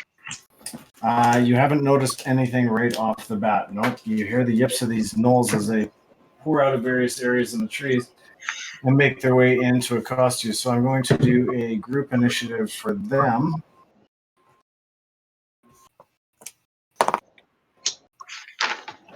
And I'll need initiative from Grond.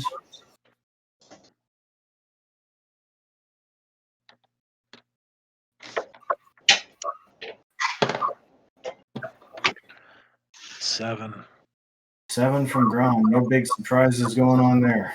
Hey, we tied. Yeah, Emus? Initiative? Yeah.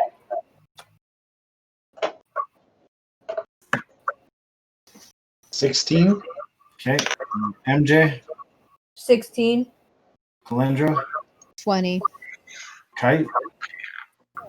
7. 7 Gonbops? 23.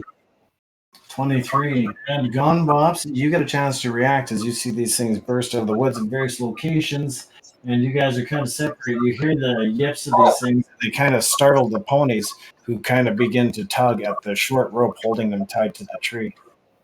Oh, You shit. see that there's 2 gnolls here that are coming around where the break in the trap was, and they're headed straight at MJ. Okay, I'm going to look at one of the gnolls. What do they have for weapons? It looks like a crude hatchet type weapon, maybe the jawbone of some kind of creature, and it's tied to a fairly short stick to use as a crude axe. And the other one looks like it's using a short sword of some sort, but the quality of it looks like fairly rusted and chipped. Would I be able to climb up that tree? And then maybe you could make an attempt at it. I'd like to climb up the tree and hurl an insult at the closest. Okay, so I'm just going to get a quick dex check as you attempt to nimbly assail this tree. That is a 20. Okay, well, you definitely managed to nimbly get yourself up to a branch approximately 14 feet or so high, and then you're casting insults. Yeah, vicious mockery. I'm gonna mock the closest gnoll to me, and I'm gonna say, I hope no one ever plays. I hope you never play hide and seek, because no one will ever look for you. Okay, and the gnoll succeeds on its wisdom saving throw. He really has a mom that really loves him. He's talking about. He's hurt. Always look for me. Always. Yeah, He's sir. hurt worse. We always look Okay. stupid. No. So Bops climbs a tree, and you guys hear these just a scathing review of the Knoll's performance and life history come out of Bops' mouth, and then Calyndra, you suddenly become aware of these gnolls rushing out of the woods as you see Gombops dart up to the top of the tree and start hurling insults at a gnoll below. What do? You have them. You notice they're moving in from these locations as well. Is there a place for me to hide right here or no? This tree right here, but you can't be certain that you haven't been spotted by either of these parties yet. Right. Okay. Yeah, I'll just shoot one of them with my bow. Okay, so which one are you going to shoot at? We'll call this 1, 2, 3, 4, and 5. The one up by that rock, I think it is. Okay, so you see him just as he's coming up from behind this rock, and you lock and fire. 18. That is a hit. One of the bolts. You're using your bow with the flame arrows? Yes, I am. Okay. Roll damage.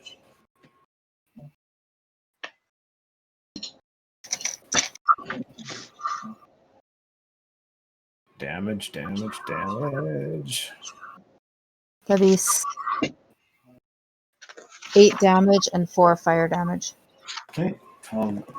That roll basically starts to burn, howls in pain, and then kind of begins to retreat back towards the trees. So he's turning and attempting to get out of there. That was just the one shot, correct? Oh, do I get 2? No, we kind of worked that out last time, that until you have mastery of that. So I think you do with your bow though, right? I think so, yeah. Yeah, I do. I mean, I would give you 2 shots per 1 round. That's kind of how we've been doing it with you, just because you've got a mastery of that weapon. Mm-hmm. And I've seen people shoot bows before. Okay. Also, you're the DM, so you can do what you want. Technically, yeah, but I'd like to have some, basis in, logic. Wow. So 16.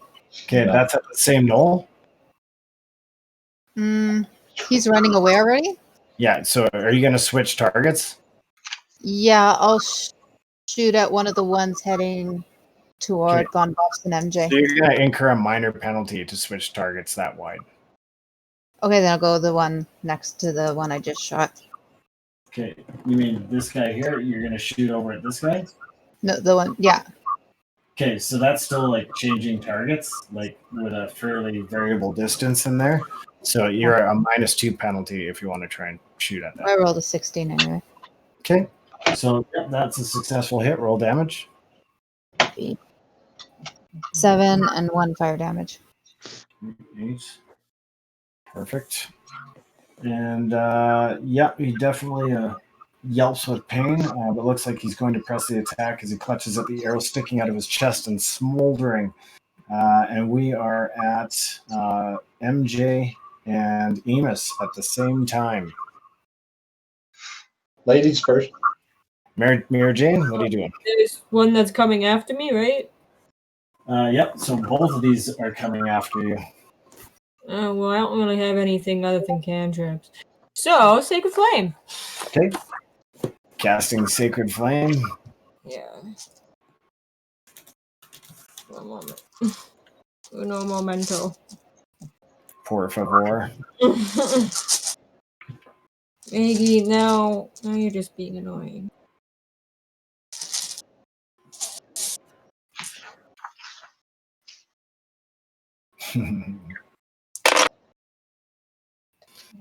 Ten. 10? Yeah. Okay. On the closest one, I guess. Yeah, well, they gotta fail. Yeah, failed his saving throw. Sorry, how much damage? 10 radiant damage. And I'm gonna have my sword ready just in case they end up reaching me. Okay. Sword and shield, I suppose. Okay, so Yeah, they actually get their attack at the same time. So Knoll 1 swings an attack. Knoll 2 swings an attack with Do it Ernst. with disadvantage with my warding flare. Okay. Well, either way, they definitely failed both attacks. As the one is seems to dart his eyes upward and catches Gone Bops hurling insults at him. And we are over at Emus. Ooh, 2 actions. What am I going to do? They are. So to start with, I'm going to look at the 2 that are just north of Grond. Okay. And I'm so limited right now. I'm going to use a first level spell, cast Sleep. Okay. And I'm going to try and put at least one Knoll to sleep. So I'm rolling 5d8 hit points, and it starts with the lowest hit points and then escalates. Right.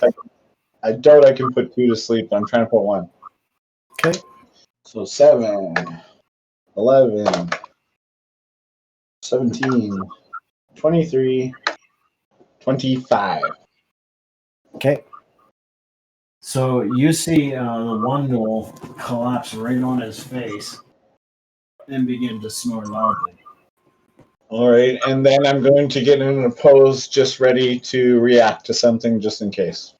Okay, so you see this other Knoll, the other Knoll from further east there moving down towards you.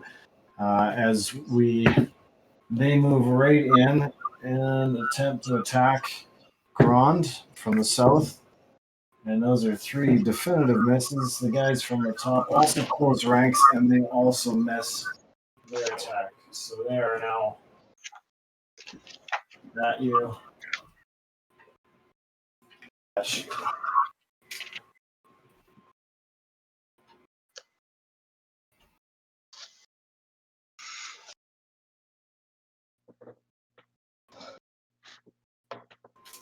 Okay, and they appear to be going for the big guy, as these ones run down too. This one has disappeared into the woods, and these ones have changed their approach, and they appear to be standing, deciding whether or not to head towards Calyndra or the commotion at the tree. As we move over to Kite, you see these gnolls kind of sweep almost right by you and head directly towards Grond. Does she get an opportunity attack when they walk by her? They're not that kind of close. They give you a bit of a roundabout. All right, then she's just going to go to that close one and wail on it. Okay. Okay, so with the sword, 24 and a 21. Does that hit? Oh, yeah, those are both hits. That's on the same Gnoll? Yeah. Okay. So that'll be 9 and 7 damage. Okay, 16.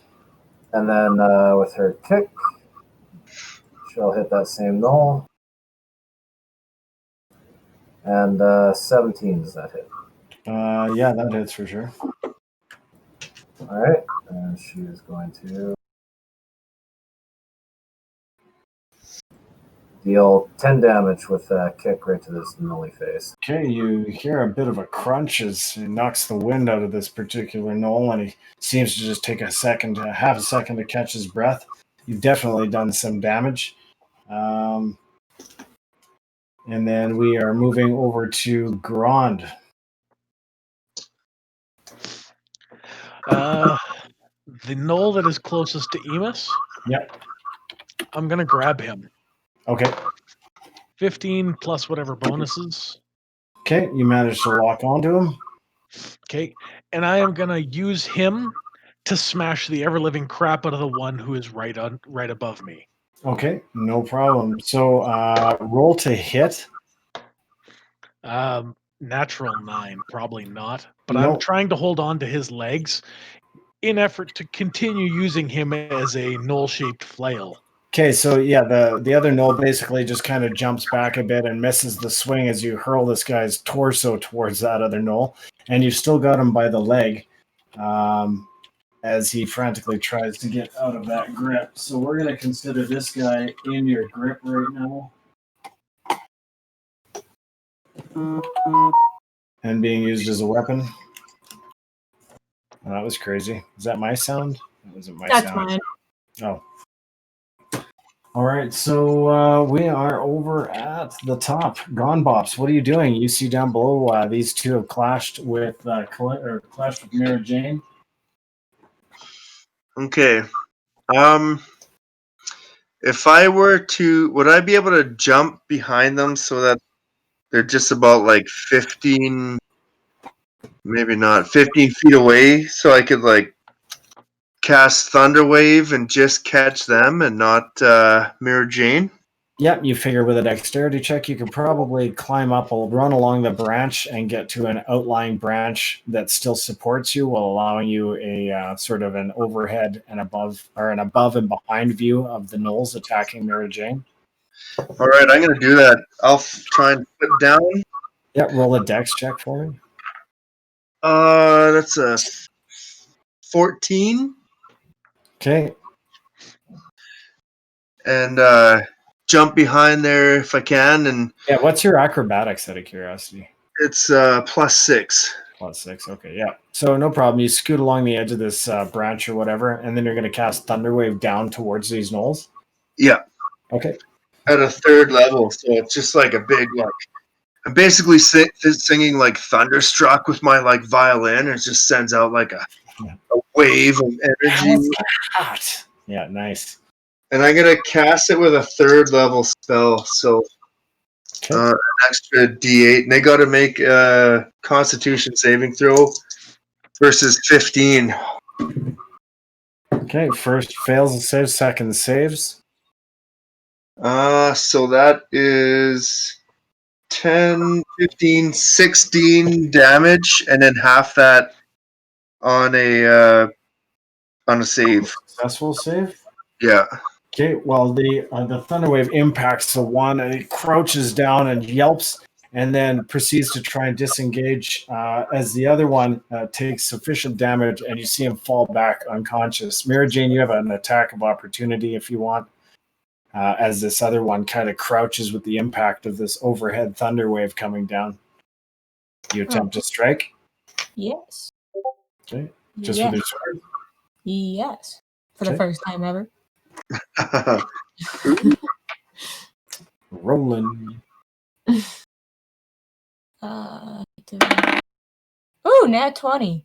Nice. Okay, well, you literally thunk, pierce this thing straight through the chest with this sword, and you watch as its eyes roll up in the back of its head, and it slumps dead on the ground. So you guys catch those two gnolls. I knew you were tough, Mirajane. I'm so glad I didn't bury you in that box. We are over at Calyndra. I'm so thankful.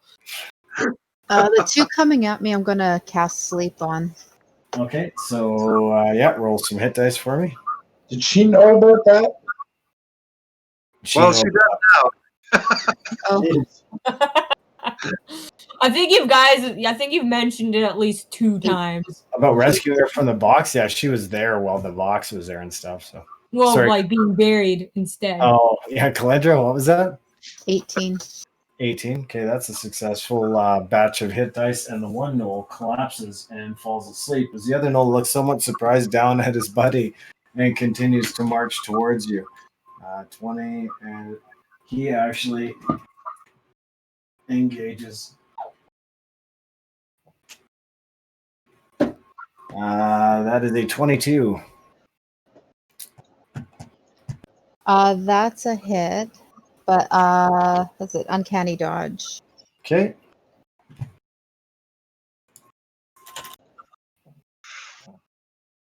We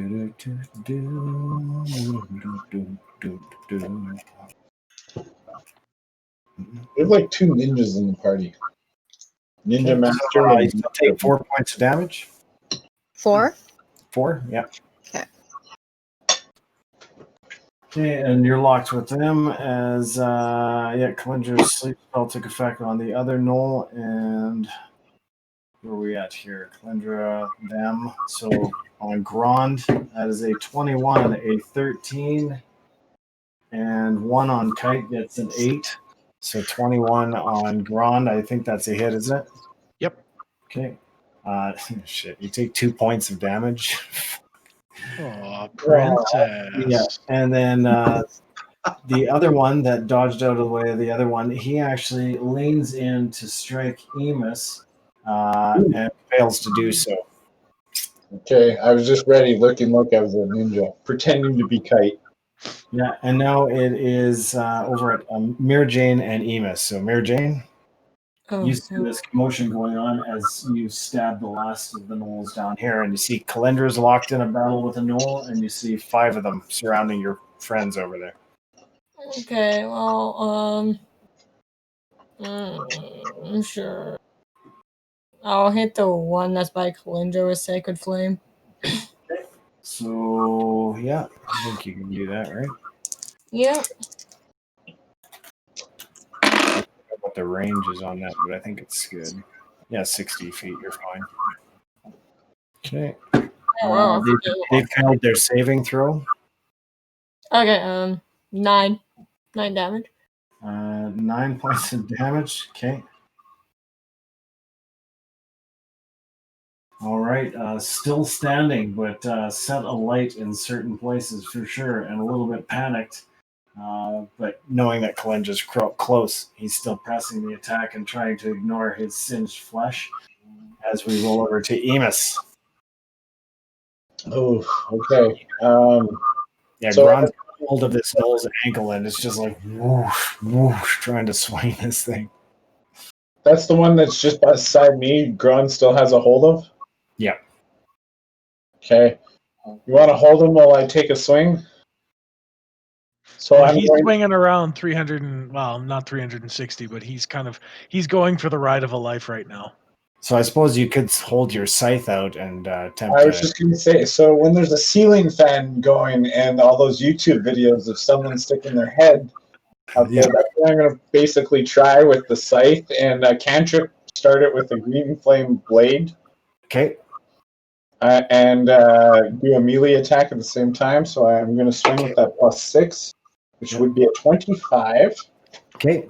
You strike, and the hit is so successful that you see the gnolls most recently set a light head fly off the shoulders of this creature, and a swath of blood just goes slap across the side of your face.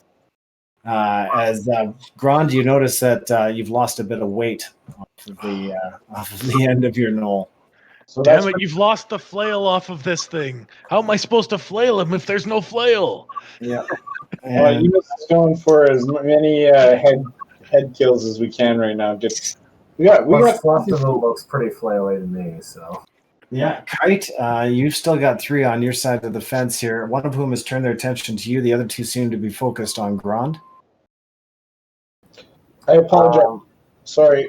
Can we hop that fire over to the guy that's closest? It's within a 10 or 15-foot radius for that. Within a 15-foot radius? Just 1 sec. If fire leads to the target within 5 feet. 5 feet. Yeah, he's not that close. Not that close, Cat. Yeah, I would say just outside that range, but... Plus, he was going in a circle, so to make that accurate would be tough. Yeah, and actually, Kite, you just feel the back of your neck just get drenched with gnoll blood. It's just like splat.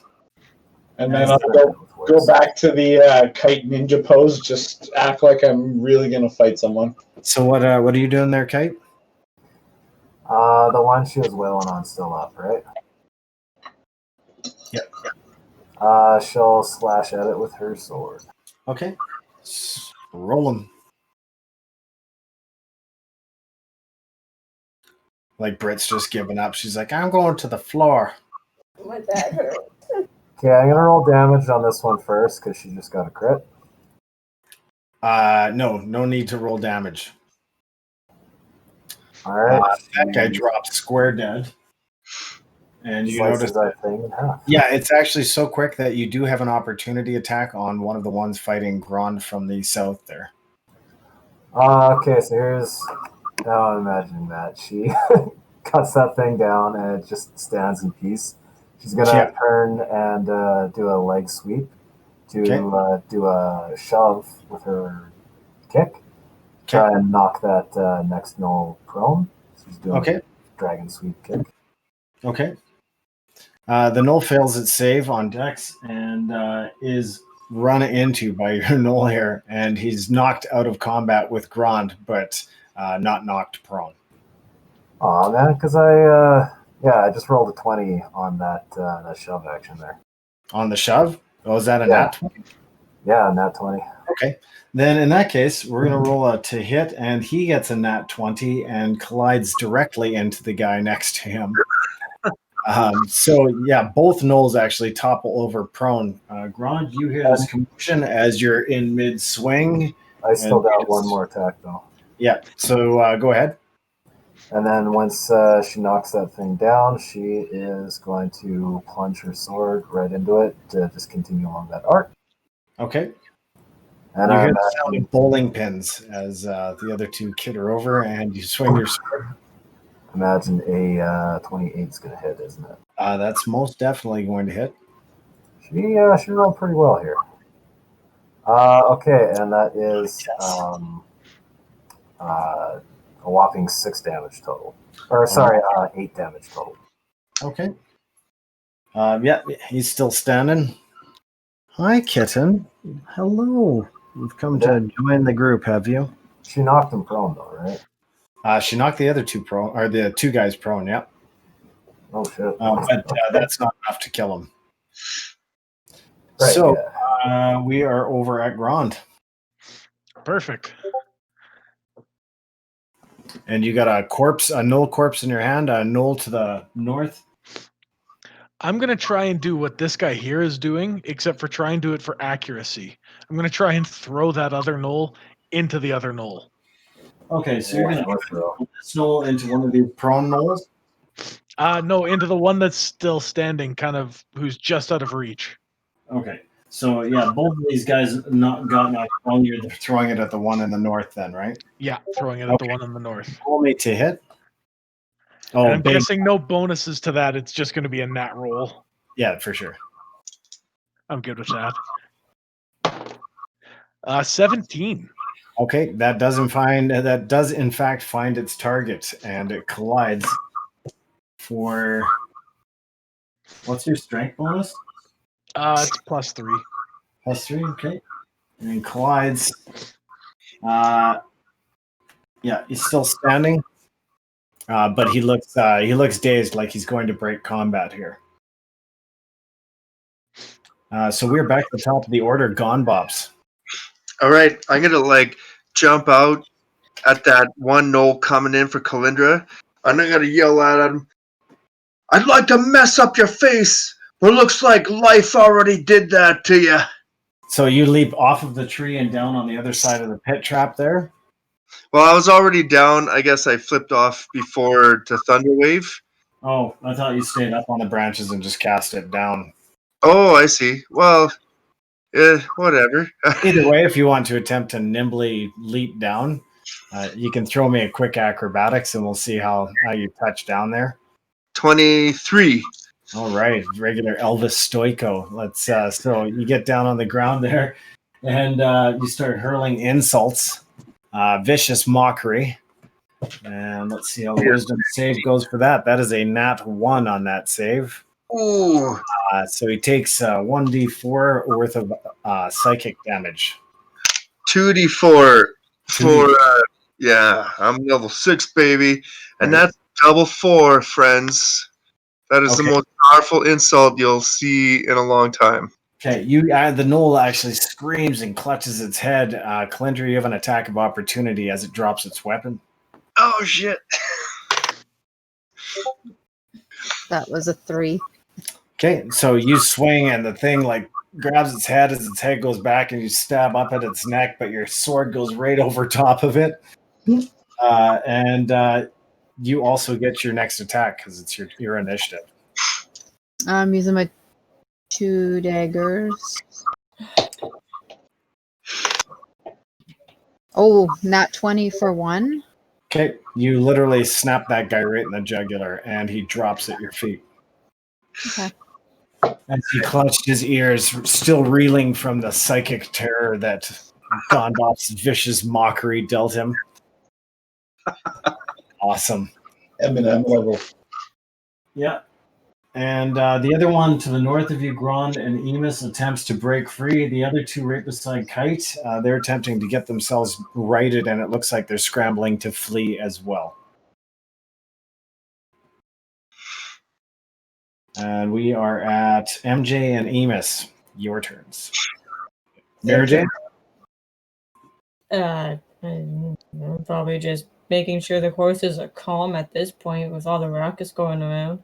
Okay, so you're calming down the horses. Gone, Bops, and Calyndra, you kind of meet up in the field of battle there. Calyndra, you know you heard the vicious mockery of Good Bops. You're just surprised at how crazy this little gnome gets. And why? Yeah, so the other three are attempting to break, and it's Kite and Grond's turn. Unless Emus, you going to do anything here? I'm going to let these two deal with that, so I'm going to curve wide and head over to the one that's left asleep. Okay. What are you doing with the sleeping gnoll? If I can make it to the sleeping gnoll, I'm going to open up his mouth and drip the acid I just collected from, and see if I can see what that does. Wow. Things got nice and dark right here on Chryalis. So you pour the acid into Apparently, his we're mouth. now dropping acid on here. Yeah, you begin to pour the acid. And it's a scientific. Bit of a snort from the gnoll, and then suddenly its eyes snap open, and you see the backside of its mouth just cave through, and you see the grass burning on the other side through a hole in the back of its head as the gnome dies. Wow. Nasty. Yeah, Right. pure agony. And if I could get you to just adjust your alignment chart just a little more towards the Sith and a little less towards the Jedi. You've never asked my alignment. Have you? Is this important? Yeah, no. Yeah, we all know what you're about there, Emus. I'm just giving you a hard time at this point. Science.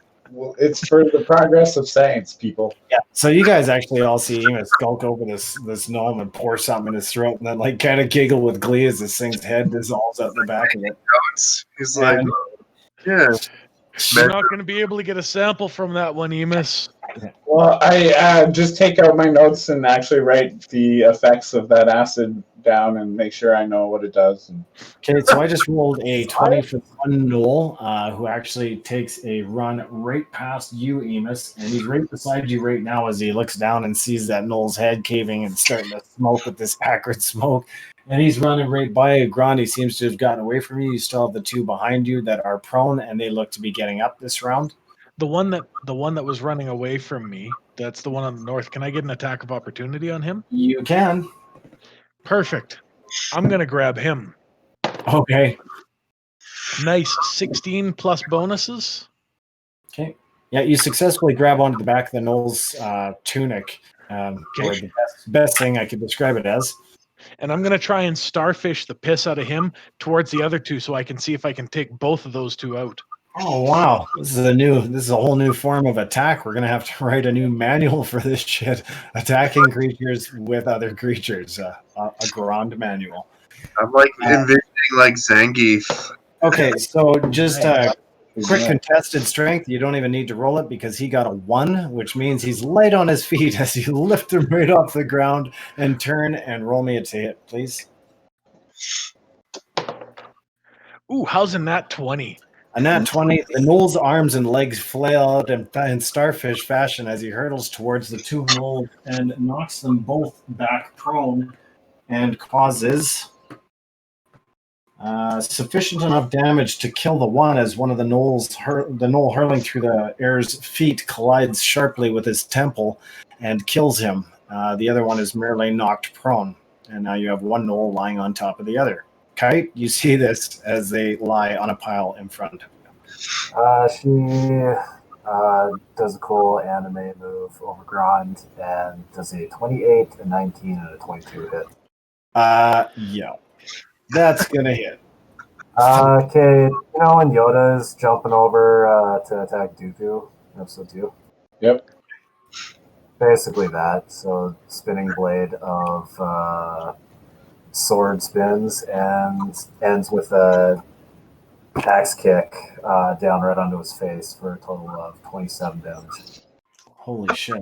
Okay. You Well, see there, youngins, they call that a misty flip. Holy so shit. before he looked like a gnoll, very dog-like. Now he's more like a Persian. Wow. Or a pug. Yeah, a pug. Yeah. So yeah, straight from Doberman to pug in 0.3 seconds. And Dude, you so pugly.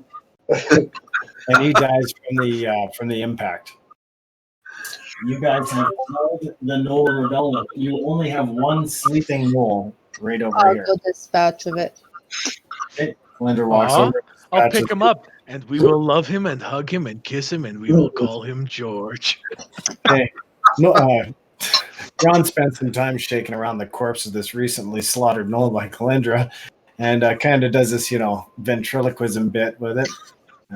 So I'll say that you've learned ventriloquism a little bit here, practicing in front of your friends with the gnoll. You're getting darker, Yeah, Grond. still practice at it if you want to learn it. I want to run over to Craig and Melinda and be like, Craig, Melinda, I'm so happy to see you. And I feed them some oats and give them hugs and cut them off of their bonds and shed a tear. So yeah, you find that the horses seem a little bit gaunt, as if they haven't been fed in a couple of days, and they've, they've been munching. You can see the clearing of grass right around here has been munched pretty much free of all debris, and that they've started to chew on the bark of the tree. But you lead them around the pit trap, and they start munching on grass right away on the other side. And give them a big hug.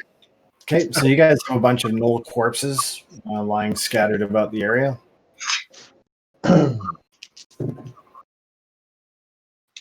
What do you guys? Anything on them?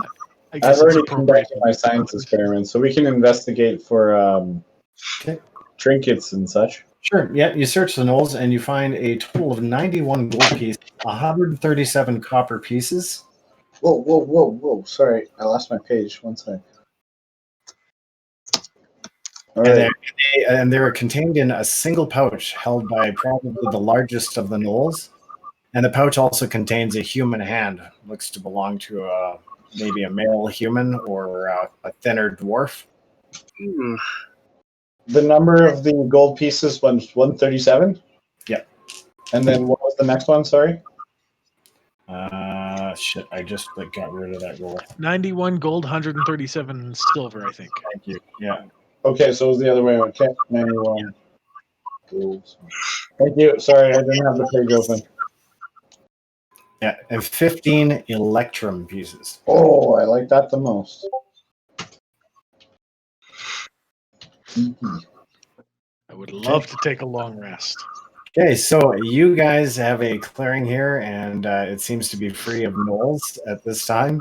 I'm going to give you guys a nice long rest.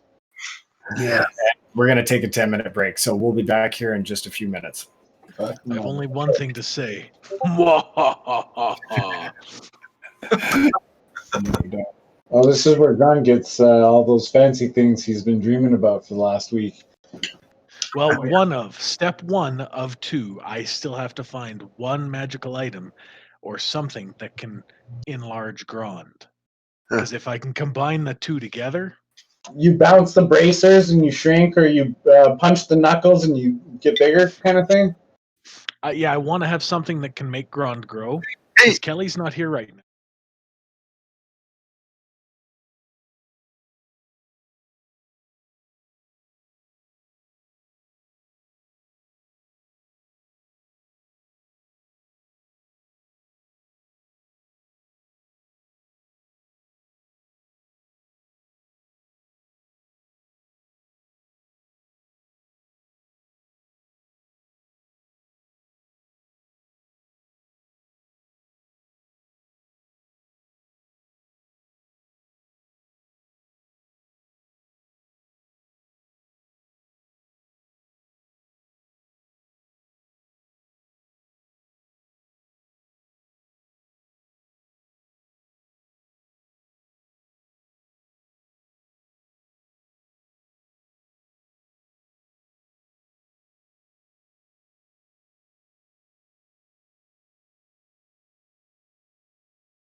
See what we'll get.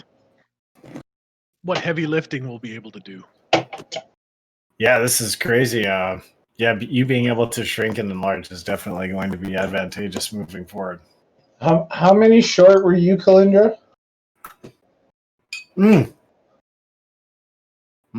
guys can actually add further 520 experience points for recent events. I was short 505. So you can apply whatever traits and ability increases for your level up. Oh man, you have me. How much experience in total? Because I haven't got experience forever. What? You must have missed that in chat. Probably. Did you say 520 or 610 to put me right at level 7? 520. Damn it, 90 points short. That sucks. Okay. Made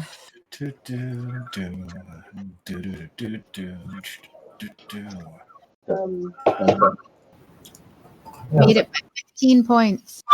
So you need to give yourself 5,370 experience points. Mirajane. Okay.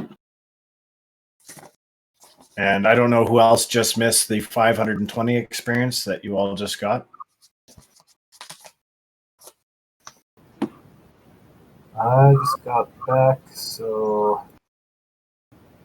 I missed all of it. Okay, so 520 experience points. You can apply that before your long rest, and then you can complete your long rest and assign yourself any ability increases and stuff you would get for your level up if you leveled up. How much experience do you get from the long rest, or I guess all the stuff before? Oh, so yeah, if you missed that previous number, 4,850 before and 520 just now. So a total of 5,350 or 5,370. Yeah. Sorry, I added the 520. How much was the 48? 4,850. That's from like the purple worm and everything that went on up to that, and including some of the bowels of the castle that you guys explored. Did you add that one already? I just did now, so 4850. Yep. Plus 520. 520. 5350 total, I thought it was. Mm-hmm. I did not level up.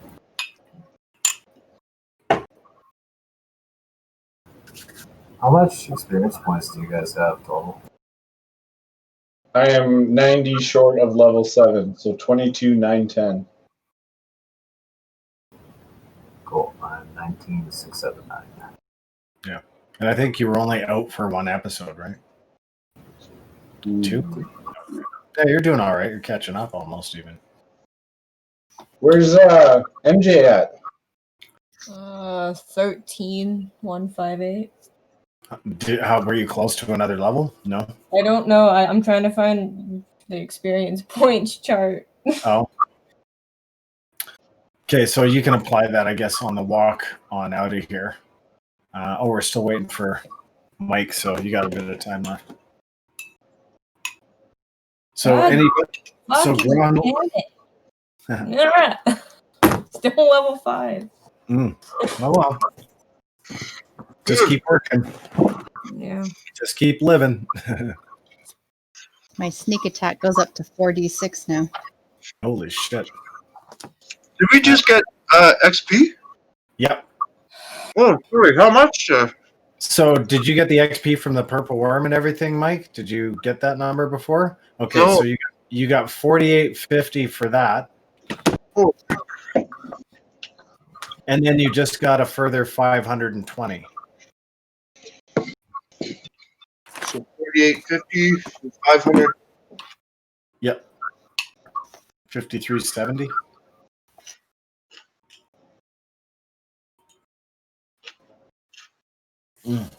Applesauce. Holy, so good. Wait on. So I think I'm at like 21,000 right now. Does that sound about right? Yep.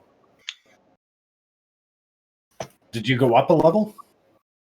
I don't think so. Oh, I think level 7 is 23,000. Yep. are you level 6 now, Grond, or 7. 7? Oh yeah, level Right. 2 spells. Nice. So you guys kind of begin your march out of the woods. You packing up camp and whatnot? Are you making, are you just going to kick around here for a bit, rest more, do some more stuff here? Or are you going to get back onto the main road? Could I do some RP with the other monks while we were taking a rest? Sure, yeah. I'm going I just Sorry. wants to ask them while, so now that they've succeeded in their mission, they found her, what are they going to do now that they're free? We will return. We will return and take our next order. Well, That's who's what giving orders? Trace says. So if the master's been slain, then who's giving orders instead? So there is a new head of the order that sits at the table. I'm actually, that whole story I have written out for you, and that's about 15 minutes of dialogue. Do you want me to just, I'll paste you that history, or we'll go over it first thing when we, like once you guys get back to somewhere a little more safer where I can rip off the narration on that. Otherwise, it's going to be 15 minutes of that.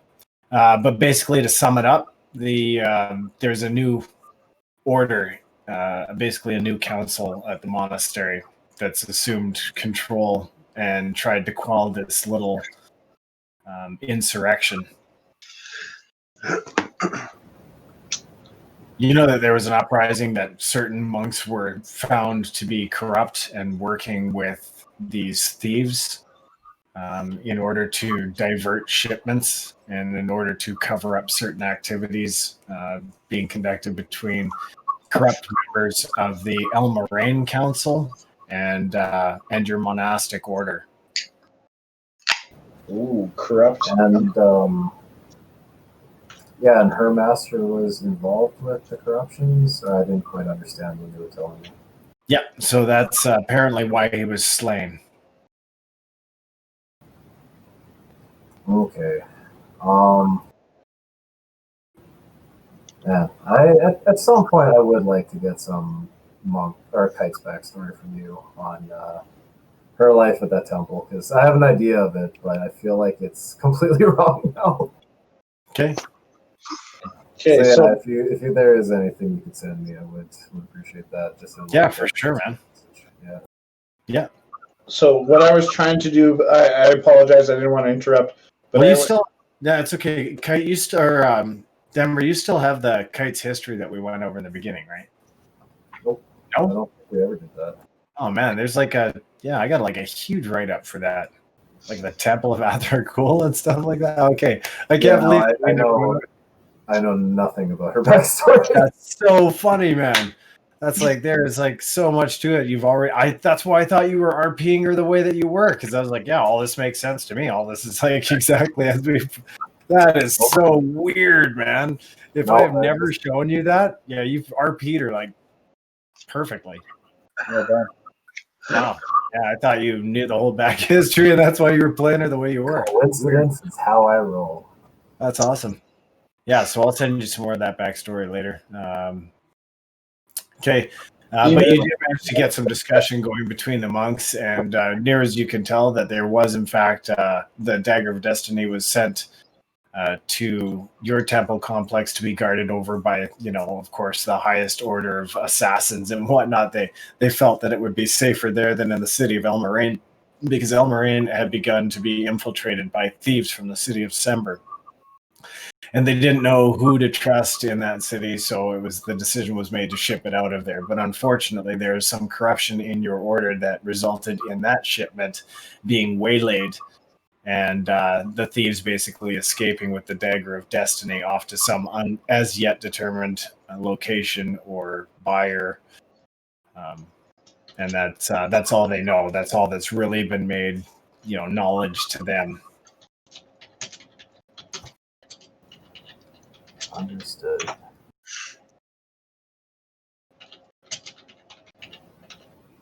Okay, and yeah, I guess that's she'll relay to them. I guess all that's happened with her run-ins with the December Thieves Guild, and it's likely the same same criminals. She'll also tell them of their battles with Amangul and I guess all the stuff in the mines and all that, and saying that her mission now is to stay with the group and stop Amangul before he is revived, and after that she'll return home to the temple. Okay, so the one monk, Coruscant, he says to you, the one thing that might be important to remember is where you were destined for. The corruption is there as well. This city of Highwatch and the person you were destined to be taking that scroll to, the corruption must be rooted out at that source as well in order to prevent any further, undoings between Highwatch and the temple. We don't know what that connection is yet. We don't know. We only know that whoever gave me this mission, presumably to my doom, was willing to use them as an extension to make that happen. We don't know how, where their allegiance lies as at this moment.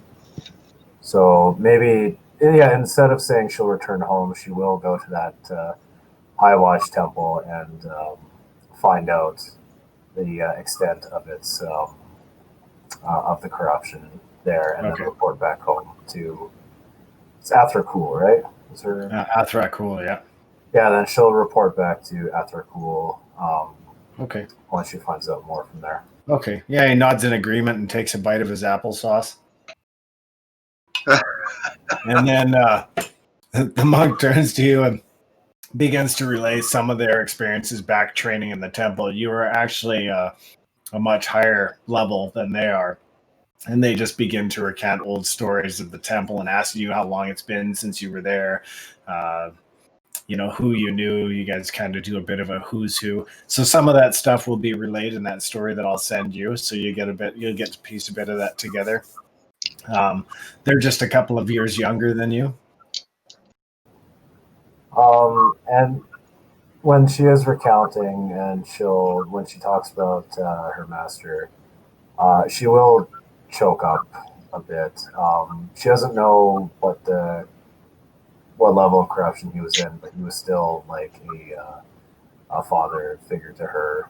So it doesn't really matter what. So the one monk looks over at the other one and he says, we didn't say that your master was guilty. We only said that he'd been slain. And then Tresan kind of looks over and he's like, there are some of us that do not believe that your father or that your master was guilty, that he was slain in error, or that somebody manipulated. Well, we just don't believe that he's guilty. Can you trust the current leadership at that temple? Yeah, the two of them kind of look at each other and then, we don't know. We're still taking orders right now and everything seems fine, but there's talk. He's like, we don't know what's rumor and what's truth these days, but there are definite bizarre happenings lately. Ours is not to question why, but still, it doesn't mean that whatever act that slayed the master surely isn't a benevolent one. It's like by my dying breath, I'll find out what happens, and I'll make sure that I'll make sure to find the truth. And Wow, thank you. Oh, that sneeze was amazing. Oh, Bless you. it was like 2/10 of an orgasm right there. Almost. I don't even smoke cigarettes, and I almost need to go have a smoke after that one. While God's getting off on that sneeze up there, yeah, Kite's basically just putting some epic words into saying that she's going to get to the bottom of this, and she'll bring any evildoers in this plot to justice. Okay. Yeah, they all seem in agreement with that overall ambition, and they say that they'll keep their eyes and ears open, and should you make your way towards Athrakul, where their destination is next, that perhaps they may be able to lend some information on the current status when you arrive. And as her CJ, she's going to relay some parting wisdom that the ninja find better safety in the shadows than being caught way out in the open. So do better to travel unseen when you make your way back home. And with that, they agree, and they both look over at you and nod, and then boom, disappear into the shadows. Nice. And she'll have her little nod, and then when they're gone, she will kind of have a silent mourn for her master, just away from the group for a moment. Okay. So they've disappeared into the shadow and are no more. I'm gonna go up to Kite and be like, Kite, whatever you're going through right now, you just tell me what you need, and I'm gonna back you up, and we'll make sure we'll make things right. She's gonna look down to Bops and she'll kind of like wipe some tears out of her eyes and say, "Thank you, little friend. I don't need to. I know I don't need to say. I imagine you have had some similar experiences with losing your clan there. So I appreciate your empathy. Please know that the gesture is the same. I'm here for you in every step of this journey we take together." Well, I appreciate that, and I give her a whiff of vanilla in the face. Ooh, money shot. She casts a minor illusion and throws it right back at him. Throws another vanilla right at him too.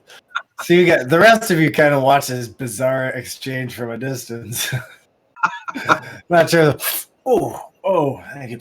Oh, as the smells hit each other in the face. It's like basically a couple of pearl necklaces of awesome scents going on over there, or something. And the rest of you are breaking camp, getting ready to get the out of here at this point, or what? Or actually, let's just put you guys as walking during that entire phase. Oh, I thought we were standing still because for the private message, I thought we were standing still for all that. Okay, yeah, no problem. If you want to be holding a close but not too close vigil during this exchange of words and favorite scents between two people in the night. Sort of. It was before that with the monk talk. It's just like Emus's trust level would lead him to do what I told you, what I messaged. Okay. Was that message to Kite or someone else? No, Kite, I was going to interrupt you before all that, and just to let you know what I was doing, just in case, kind of protection. Also, trust levels with these monks. 2 against 1, 2 monks against 1, where we're whatever. I don't know. She, I mean, either way, she would have just ignored you completely. And not really telling the group either. She kind of just let them go. So she doesn't, and also she doesn't really care what Emus has to say about it. But she's welcome to say anything to her if you want. It was more of I was keeping my distance, and I was just listening in via method. I'm just Grond, I gotta know, did you just stay consistent size while you were kind of working the spell out in your head, kind of working the magic out, or have you arrived now at a different size than we remember you previously? arrived. Oh, at Grond's still the size. same size currently. Still the same size. Okay, so this For may now. come as a surprise later. We got Uh, to. Grond, however, is unimpressed that Kite let the 2 monks go. Mm-hmm. Okay, so Grond is obviously disgruntled.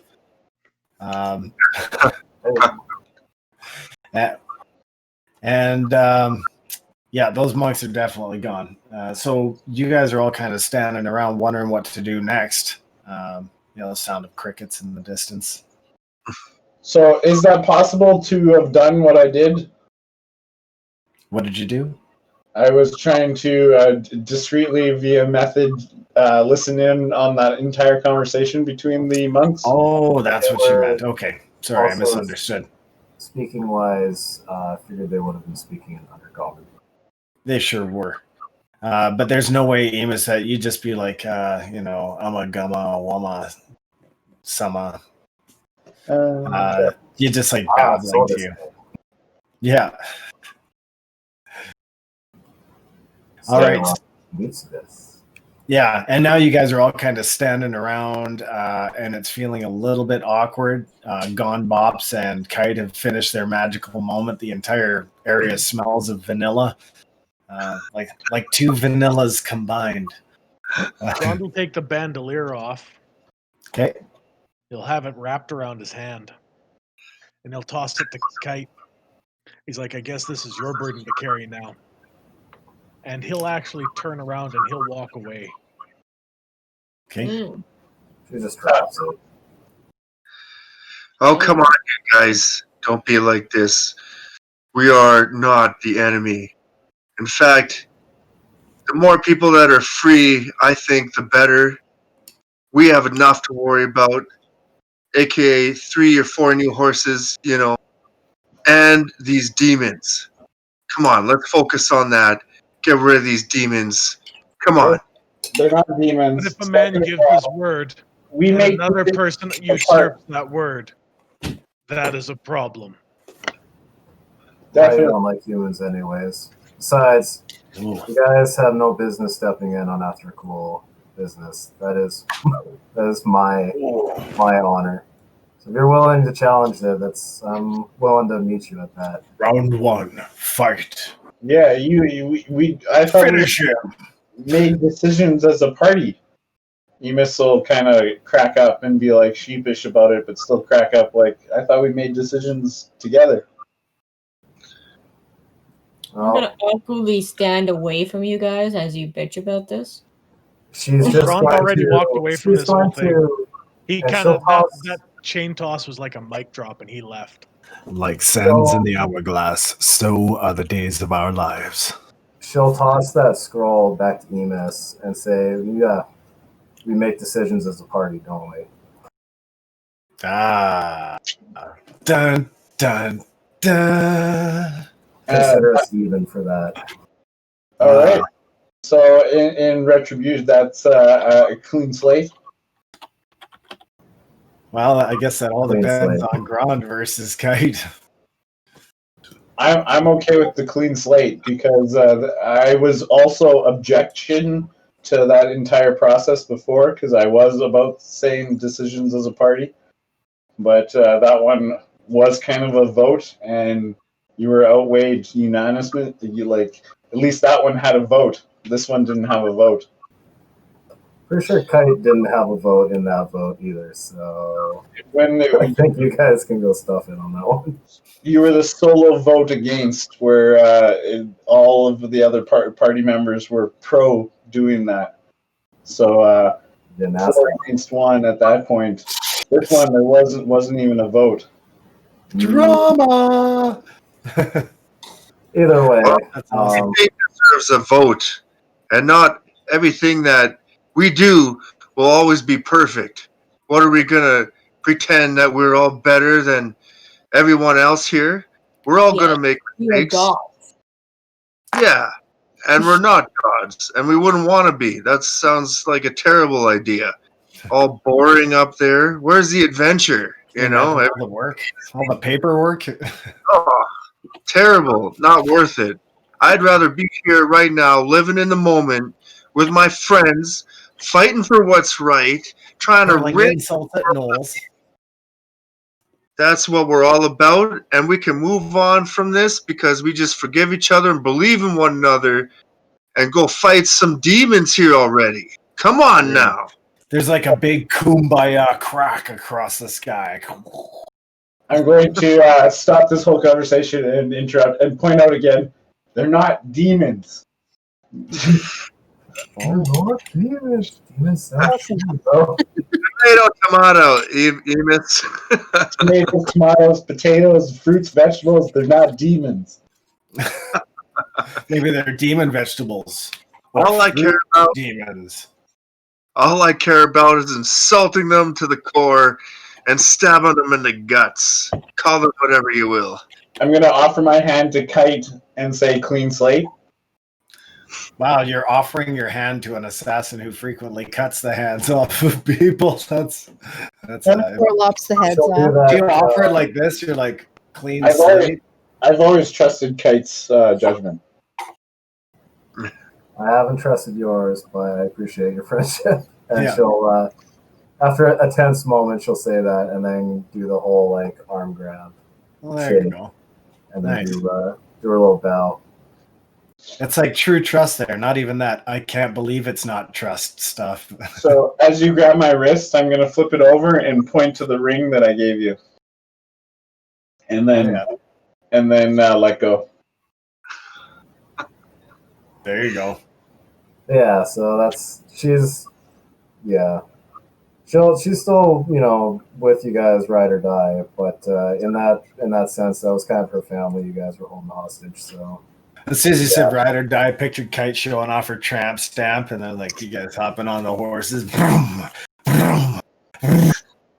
It's like, yeah. Just all got like leather jackets and like biker helmets. Yeah. I don't think they were hostage. They were out of the bandoliers. They were your wards. We trusted you to take care of them, and you let them go. So it wasn't like we were holding anyone hostage. Well, let them go might be pushing it a little bit hard. She knows where they went, so she's not worried about it. Okay. All right. Okay, so after a tense moment in the party, you guys kind of pull yourselves together and you kind of get the camp broke. And then you guys have two choices here now. You can continue down what you remember joins up with the Thieves' Path, or you can join the main road. Let's just join the main road, grab our carts, grab our horses, and be on to Drake's Hollow quickly. I don't like the sound of a goblin there and them being like inflamed. Is that the right word? Yeah. Engorged.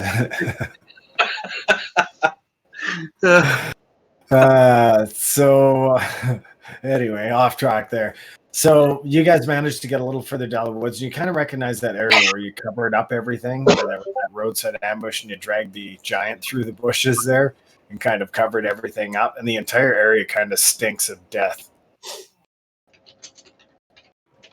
But you're just off the Thieves' Path. You're right at the Thieves' Path, and you can see the drag marks and the broken trees straight through to the northern road. It's right there if you want to join the northern road. And just when it was smelling like death, I cast a nice honeydew melon scent, so everyone could enjoy that. You're all about to roll some constitution checks on the edge of vomiting when suddenly this delicious smell wafts over you and you feel like eating honeydew.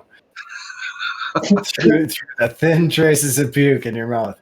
Yeah, it's really rank here, and the flies are buzzing intensely, and the humidity in this area is just a little more intense than further up the road.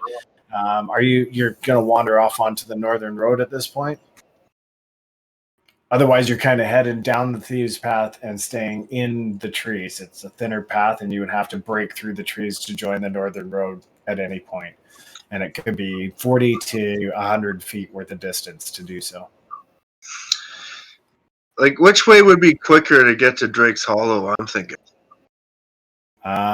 So you've never directly gone to Drake's Hollow, and then straight onto the Thieves' Path from there.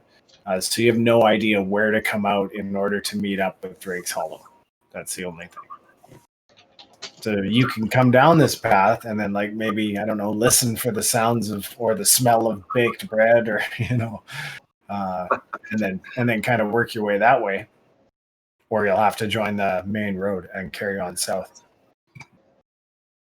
Well, we can decide as a group, and I think it's fitting. What path will we take? Too soon. Okay, so you guys carry on down the road. You're moving on to the main road, I assume? Is that what you're doing? That's what I think. The consensus is, yeah. Road. All right, so you guys kind of maneuver over the main road. You feel something soft and squishy underneath because you kind of half walk onto the area where you covered up the corpses there, and it's just now like this mass of flies and maggots. So there's a little bit of uncomfortable squishiness as you make your way through the woods and join up with the main road and continue south. I'm going to get one person in the party to roll a d6. Let's hear. Let's randomly roll. It is Mirajane. Roll me a d6, please. Mirajane. 5. 5. Okay, you guys join up on the main road, and you're traveling for about an hour and a half, and suddenly you see a small caravan. It looks like 2 people, a small team of horses, and a covered wagon heading up the road towards your direction. I'm gonna hail them. Good day. I hope that all is well with you. Okay, they kind of stop for a moment, and then they kind of urge the horses on a little bit and kind of lean over to the right side of the road, giving you a pass on the proper side of the road. No, I'm just kidding. All their friends in Europe. Anyway, the wagon looks to be driven by an older man, and he's got some kind of monocle or something in his eye. Old man, and beside him it must be his wife. You figure she's a less than comely woman, about the age of 40, and you can't make out anything in the covered wagon other than just as they're coming up alongside you can see that there's a small child, small boy, seated in behind both drivers, kind of hidden away from sight, and he kind of looks up at you timidly. Toss the old man and his wife there, whoever, each a gold piece, and be like, good journey for you. And I'm gonna hand the little boy. I'm gonna make a little paper crane out of prestidigitation and give it to the little. Okay. Well, the coins catch them off guard for a moment, and they stop, and they're very surprised to receive the coinage, and they thank you profusely. The wife says nothing, but the old man thanks you over and over again, and the wife seems to be urging him onward. All right. Yeah, the little boy actually reaches up to grab that crane, and the mother seems to be pulling him back, but he reaches out and takes it from you. Yes, let me know if you need anything. We're off to fight evil. Good day. Ha! They look very scared of Grond as they continue up the trail. Look at his hair. It's blowing in the wind, all gorgeous. Come on. Well, it's a little shorter, remember? He kind of got the Thor Part 3 haircut. So Chris Hemsworth. Huh. He had some kind of burned off there a bit. This cube cut. Yeah. I was picturing, who's that guy? I can't believe the butter guy. Fabio. I was picturing more of a Fabio buff, big hair, It's always been Brad Pitt and Ben. You guys actually notice you notice that Grond is gone. Oh, you're doing this again. Okay. With that, I'm also going to be asking the gnome, with that, do you pay for that propaganda? Do you drop a group name with us, or are we Team Mage Hand? We'll spread good and cheer? That's not idea. Are you going to conjure some mage hands in front of these people? Let's not scare them too much, but all I'm thinking is let's start spreading a little hope around here, and we can get it. If we can get enough hope and going around spreading, then maybe that can also help us fight all this fear that we're trying to take down right now. I love it. It's wicked. Propaganda machine. So you start, you start this really peppy speech and whatnot, and the couple pauses for a moment, and they seem to be just, unsure of what's going on right now. They've really never had this much interaction with a stranger, let alone a family member. So your words seeming to encourage them. They all kind of made their throws, so they all appear interested in what you're saying. Just go keep spreading the love, spreading the kindness, and don't let that fear hold you back. All right? Well, thank you for your kind words, the old man says. And he's like, we'll be on our way and wish the better travels ahead. Yes. Good day to you. Yeah. Craig, Melinda, let's go. Horace. Yeah. Right, Nice. Grond is gone. So Grond disappeared there, and you're not certain where he's at. Oh, my goodness. Grond. So I'm going to assume we all don't know he can shrink right now. So how do we lose a big person? He can't technically shrink yet. Meta-wise, we have to actually perform that long rest, don't we? No, the long rest was completed. Oh, right. Then we're... I'm gonna... And I will just mention to Calyndra and Emus, maybe see if you can message him. He probably went after your buddies. I look at MJ and just like deep stare, just... You know, I'm just being honest. That's what she's done. I think Kite would assume that as well, too. What's that, Calyndra? For message, do I need to know which direction he's in? I do, don't I? I You think you have to be just able have to a see him, general don't you? sense. Is it No, C? you don't need. No, What's the because you range can on go it? through walls and stuff. Yeah. Oh, right. I think you need to know the direction. We'll just stand up and like, Ron, where are you? Yeah, you have to point your finger towards a creature within range, which is 120 feet, and whisper a message. Well, I'm going to send the Raven up and try and get he can't have been too long, so let's try and get a tracking beat on him. Okay.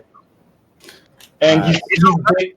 If he's small, whatever, but if he's still normal size, he's got some sound to him, so I'll use the bird senses to try and track his Can ass. he go as small as Ant-Man? I think not like that small, but very... He can go, I think you're 8 One feet half tall, size. right? Yeah, he can go down to 4'3". Okay. I'm still bigger than me. Oh, he's a cute little dwarf. Yeah, he would. He'd be like this, like ripped little, thick-ass dwarf. Like, I'm 3 feet total, so... Yeah, that's gnarly, man. Oh, man, I'll find that model for you. So, that's awesome. So you're messaging, Ron? What were you messaging? Sorry, Calyndra? Well, I don't know which direction he's in. Oh, okay. I'll just stand up and it's like, Grond, where are you? You know what? I think Grond knows where we're going. And I trust Grond. If he needs to, be on his own for some reason, then that's what he has to do. And I'm sure it's for the betterment of the rest of us in the group here and to fight the ultimate evil that we're all fighting. So I think we can let him be and trust him in his mission, and we can go to Drake's Hollow. But if you want to look for him, I'll help. Well, I agree, but I also know Grond's knack of getting into trouble when he's off on his own. So I do worry for the big guy. Emus, as your crow goes up in the air, you can roll me a perception check, please. Most definitely. Raven. Raven. Okay. Oh, 9 plus. Ravens are more So intelligent. perception of a raven is only +1, so 10. Okay. So your Raven goes up and begins to survey the area, and you kind of get glimpses of the overlying terrain.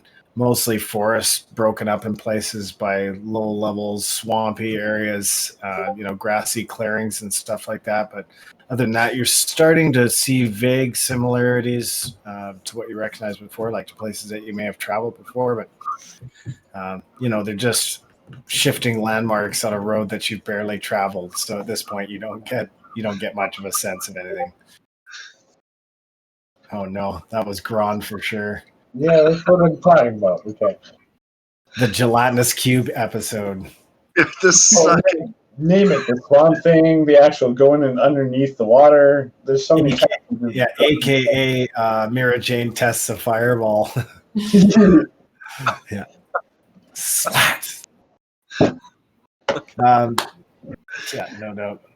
All right. So, you guys continuing on down the road? Yeah. You stand where you are? Well, do you want to look for Grond? Should we look for some footprints? Or should we just carry on and Need a nature check from somebody to try and spot any footprints? Well, I'm not too bad in the nature. In the nature. Okay. Whatever to find Grond, I'd be doing it right now. I got a 15 in the nature. Okay. I'll look around. No, 15 is adequate enough to find some fairly large footprints just off to the side of the trail, which looks like maybe Grond may have dashed off into the undergrowth. But you can't see much beyond that. He appears to have done fairly well not breaking anything once he'd actually entered the undergrowth. You might have... Oh, sorry, Calyndra? Do you tell us about that? Yeah, I'll tell you. I'll be like, hey, look, there's looks like Grond went into the path here, or in the bush off the path here. So I'll use message now. Okay, so you get a sense of direction and you point. It's like, Grond, where are you? What's up? And Grond, you actually do pick up the faint sound of Calyndra in your head. What's the range on that spell? 120 feet. How far you want to be? Oh, Grond would have been the moment he tossed the manacles. Yeah. And after that, they still had that conversation and everything. Okay, so then you're out of He was distance. long gone. Okay, so yeah, Calyndra, your words fall. You dropped the mat. Seriously? Okay. That changes my whole perspective on this. Okay.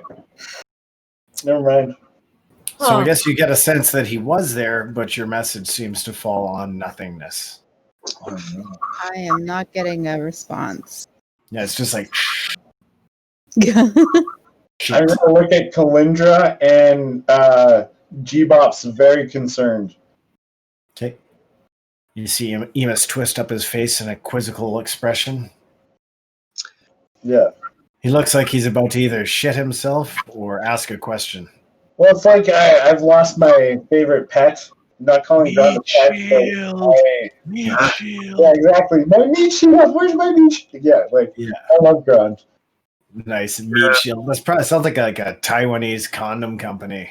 It's like my Rottweiler got out of the fence and is now out on the loose. That's what I feel like. All right. The direction that Grond went, is that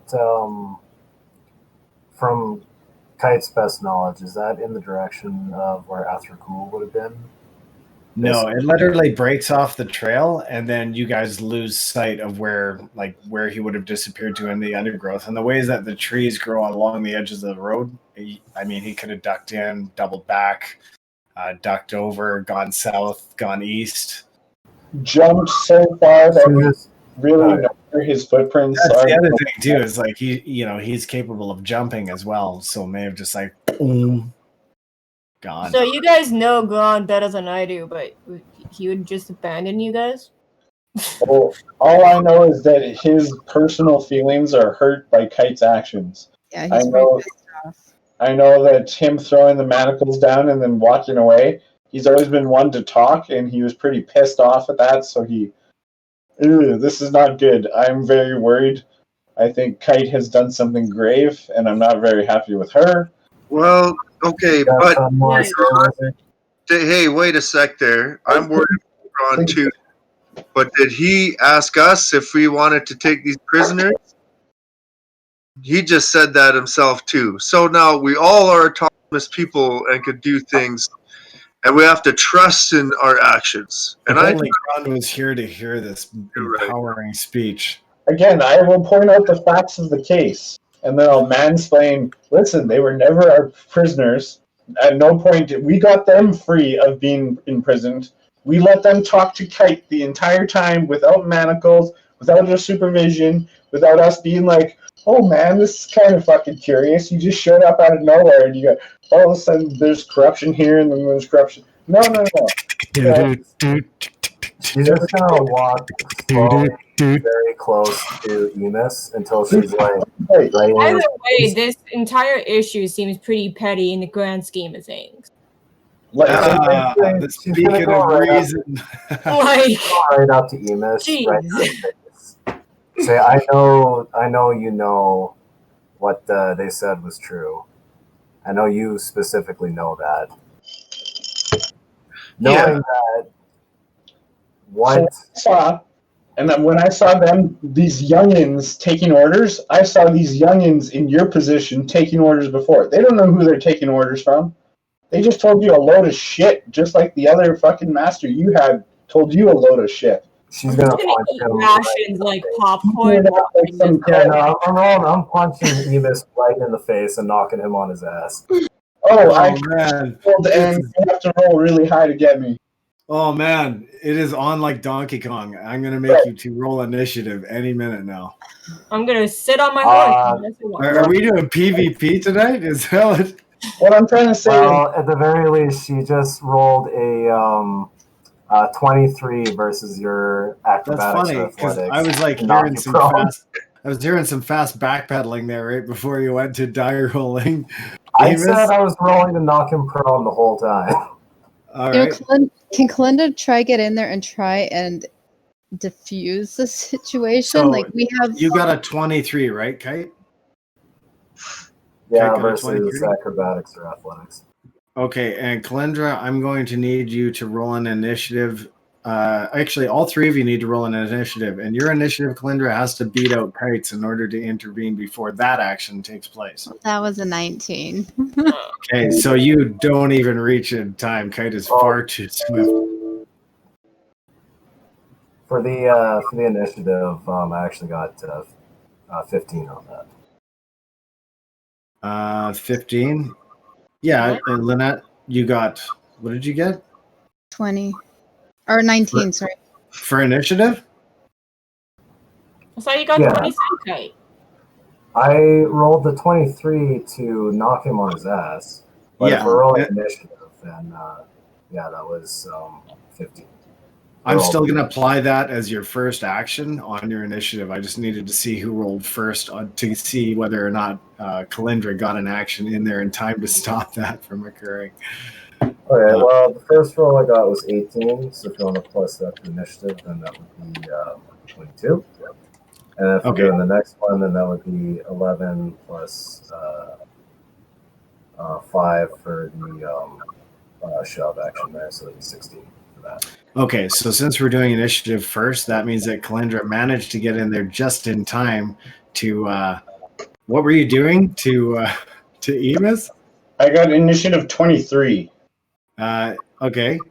So so all of this is happening all at once, and Emus, you literally get what were you doing, Kate, specifically? Punch him in the face? She just punched him to disrupt his center of gravity and knock him right on his butt. Okay, so this kind of all happens at once, and Emus, you literally get caught in the face with a hand. You get punched in the face by Calyndra's hand as Kite's fist impacts Calyndra's hand in front of your face. Does that make sense? So basically, you've just Calyndra, you take a point of damage as your hand rockets back into Emus's face. Emus, you take a point of damage, and your nose explodes in a fountain of blood. Okay, so initiative 23, I would have not been able to react to that. I've applied certain modifiers given the proximity of everybody in this instance, and I am the DM. So that's how she went, buddy. Wipe your nose and let's move on with it. All right. So yeah, no, Emus is super pissed at that. He'll look at that and wipe his nose clean. And I'm just gonna tell them enough, you guys. We have bigger things to worry about. Let's start heading to Drake's Hollow. She'll say to him, next time you speak so foul of my master or my order, I won't hold back. Whoa. Yeah, I'll just the same take order that's Emus been and sent start to leading Death him upon toward- you. It's getting tense up in here. Grond, where the fuck did you go? Grond leaves for 10 minutes. Yeah, no, Emus is super choked. I guess he'll wipe his blood and then look at Calyndra and be like, okay, I'm ready to throw down. After a long rest, I could take this. I'm confident. Okay. I pull out a vial of blood him, that I was holding, God. and I'm also holding another action ready just in case. Okay. yeah, I'm just pushing him down the road. Okay. Yeah, so you guys are trucking this drama parade down the road. And I'm going to get Emus, roll me a d6, please. 5. 5. Excellent. So you guys are walking along and you begin to hear the sound of approaching horse hooves. Sounds like more than one horse, and they're making a pretty good pace in your direction. You don't yet see them, and there is a bend coming up in the road. We're continuing walking? Do we have the I'm wagon? on my horse. Yeah, Uh, we have a wagon and 2 horses. So Are you guys just standing in one location? I'm just going to say to Emus first, and I say, Emus, if these people weren't our prisoners, if those monks weren't our prisoners, then if they wanted to leave, they could leave then and go home to their families. I had a few questions left for them that I didn't get a chance to ask. We're going to figure this out, and it's not going to be perfect. And maybe, yeah, one of us or 2 of us or most of us are going to die. Who cares? What do we got anyways? I look at you and you're speaking no logic to me, so I just shake my head and like, okay, talking to, like, it's like a grade 5 talking to a university professor. That's how You guys see little storm cloud begin to form over top of Emus's head. There's just like little lightning bolt. There is a morality in this world. Good and friendship, and then evil and mistrust. What side are you going to fight for and die for, Emus? I'm fighting for the side that's not about letting Amangul come back. And so are all of us here. Now let's just forgive and forget, All right. and we can trust Grond to do what is right and what he will. Oh, I'm not worried about Grond. Well, I'm sure he'll be there when we need him. He knows where we're going. Exactly. So Emus finishes with, I'm not worried about Grond. And everybody's like, no, Grond, don't worry about Grond. He was like, no, I'm not worried about Grond. They're like, no, you don't worry about Grond. He's like, yeah, but I just said. Just whatever you do, don't worry about ground. Yeah, just don't worry about Grond. So I'll tell you what. So you guys are standing around here for a bit, talking amongst yourselves, and you've managed to attract the attention of not only who's coming up on horseback, but there appears to be a couple of riders coming in from the north as well, headed in your direction. Looks like a couple of stout warriors, one bearing a shield and a fur cloak, banded mail armor, big red beard, and the other one is a warrior, scar on his face, dark hair, longsword at his side, and a big buckler shield with a spike on it strapped to his arm. And they're coming. Gone Bops, he's just like fired up from all this like action, and I can't even stand how like things are going right now.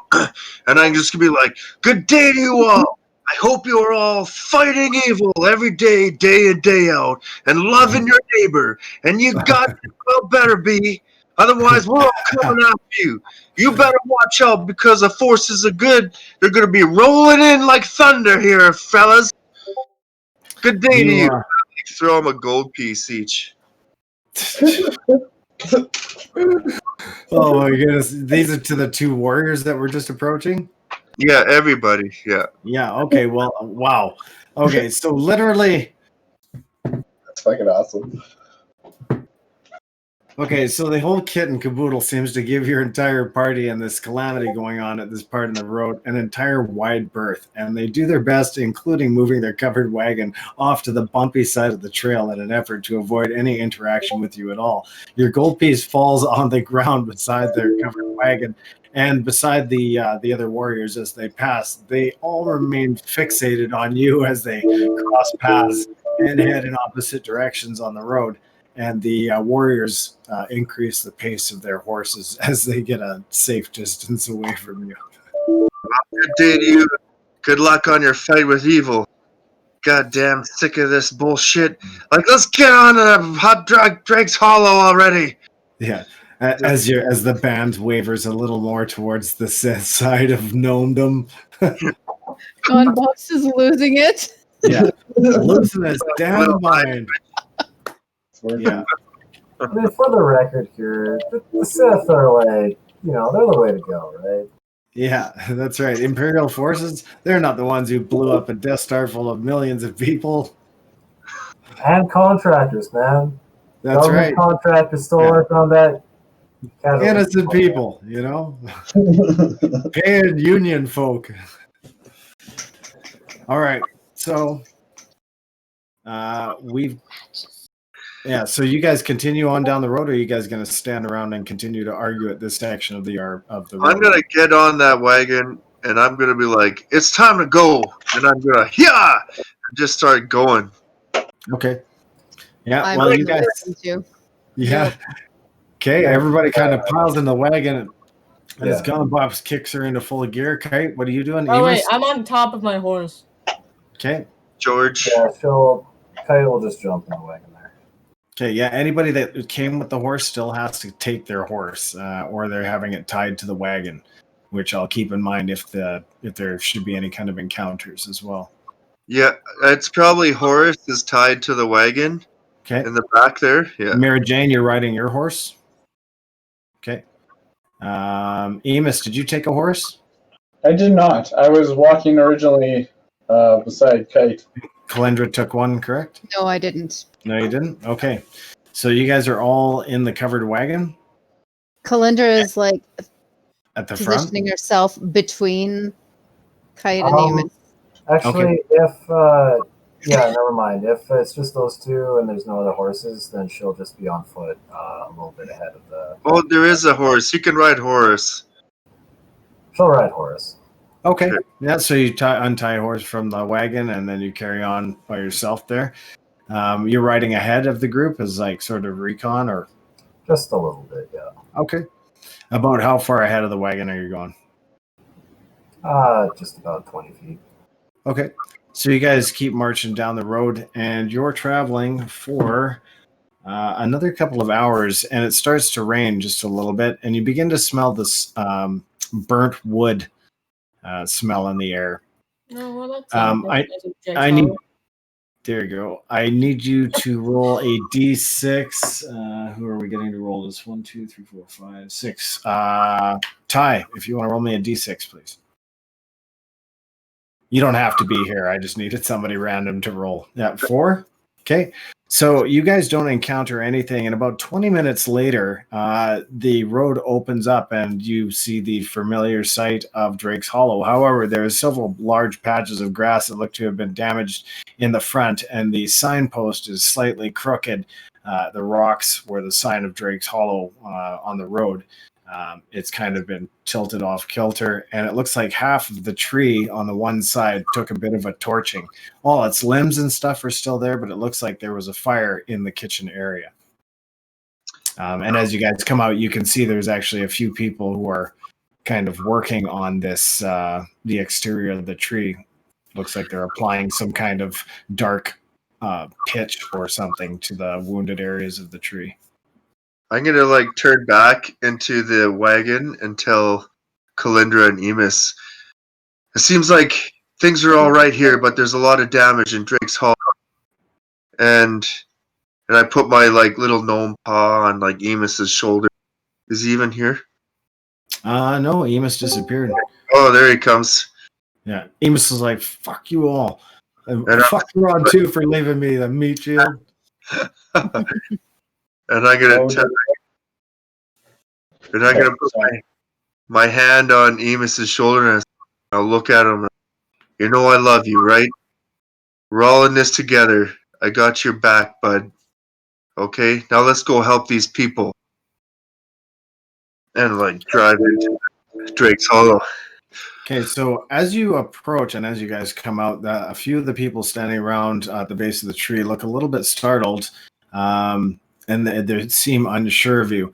Up atop on the balcony, about 20 feet up on this outstretching limb, there's a bit of a balcony with a window on it, and you actually see Rianne stick her face out of that window and call down to you. She says, "I'll be right down." And then, can I start helping with mending? you can certainly go up there and make your attempts. Yeah, on the tree itself. Anywhere, yeah. Okay.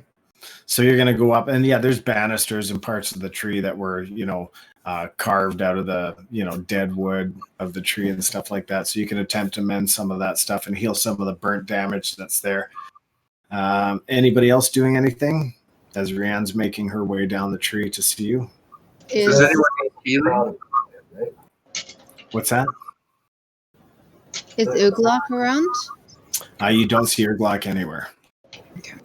There's other people here though, right? Yeah, there's about 5 other people, 3 of whom are working on the side of the tree, and 2 of whom are at the base of the fenced area at the bottom of the stairs where it leads up and to the front doors. Does it look like I forgot her name already, but Rianne?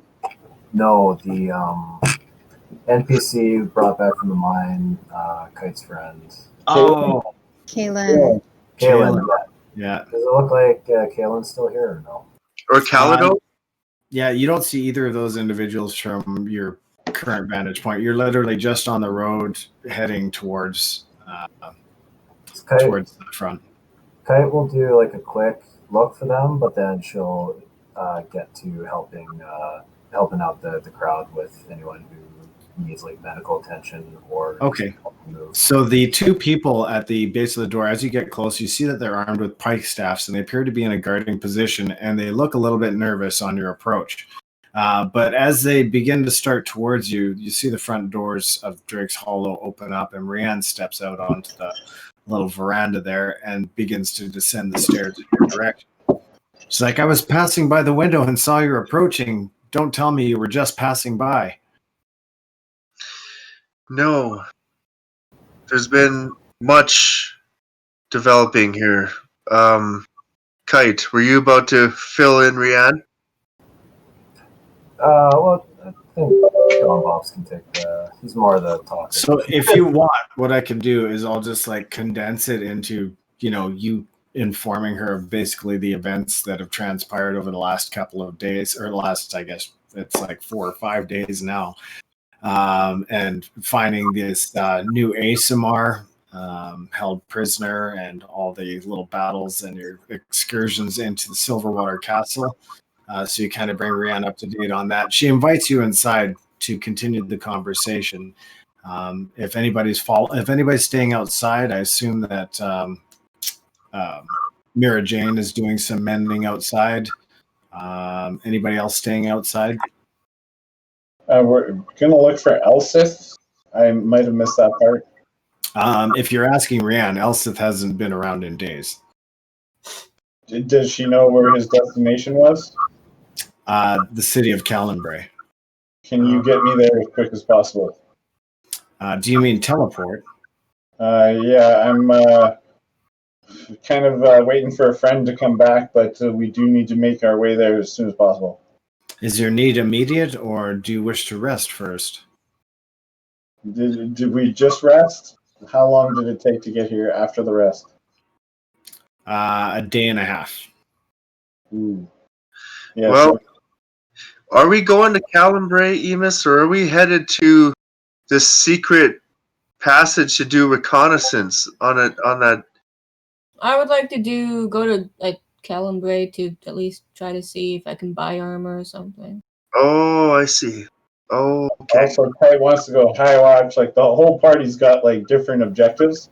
Well, I thought our main objective, though, was decided we were going to go to that. council? The reconnaissance thing.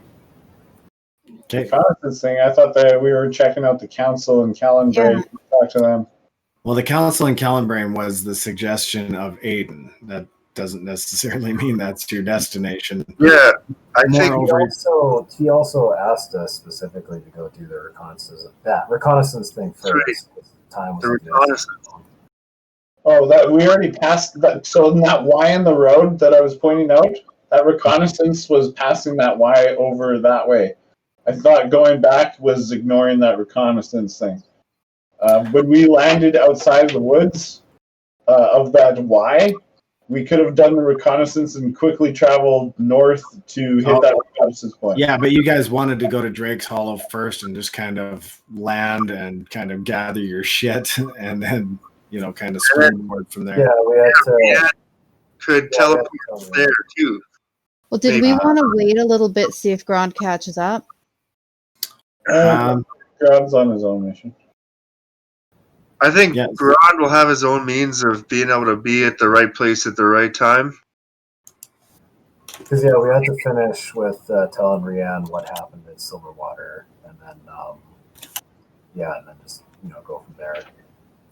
And tell Rianne about the reconnaissance mission as well, and kind of ask her, what does she think we should do first? This reconnaissance, or go to the council in Calyndra first? Emus is going to shake his head again. He doesn't mean to disagree with the party and be difficult, but she is just an innkeeper. Her boyfriend, Elsith, the one she's infatuated with, is the guy we need to talk to. She told me, oh, you may not trust him, but everything he said actually came true and we had to worry about it. So maybe we have to trust him instead of Rianne and ask her like she's some knowledge person. It's okay. Relax, Emus. We're just asking her what she thinks. We can do whatever we want, okay? But let's try and get as much information as we can here. Okay, so you guys are kind of talking about this as she leads you up to the front door and invites you inside. And as you come in, you see Grond and Erglak in the center of the room dealing with scrubbing the log bench tables and chairs that appear to have suffered some minor burn damage. A lot of the torching on the inside appears to have occurred in the kitchen. I'll sit down by Grond and said, oh, you missed some action. I'm visibly, physically more calm, just like, okay, like a weight just got lifted. Okay. Okay. Grond will nod quietly, and he will keep it as task. Okay. So Grond seems to be sticking with the work, and she says, if you can stay to help out, your rooms are on the house. But there is much work to do, so I can't stay long.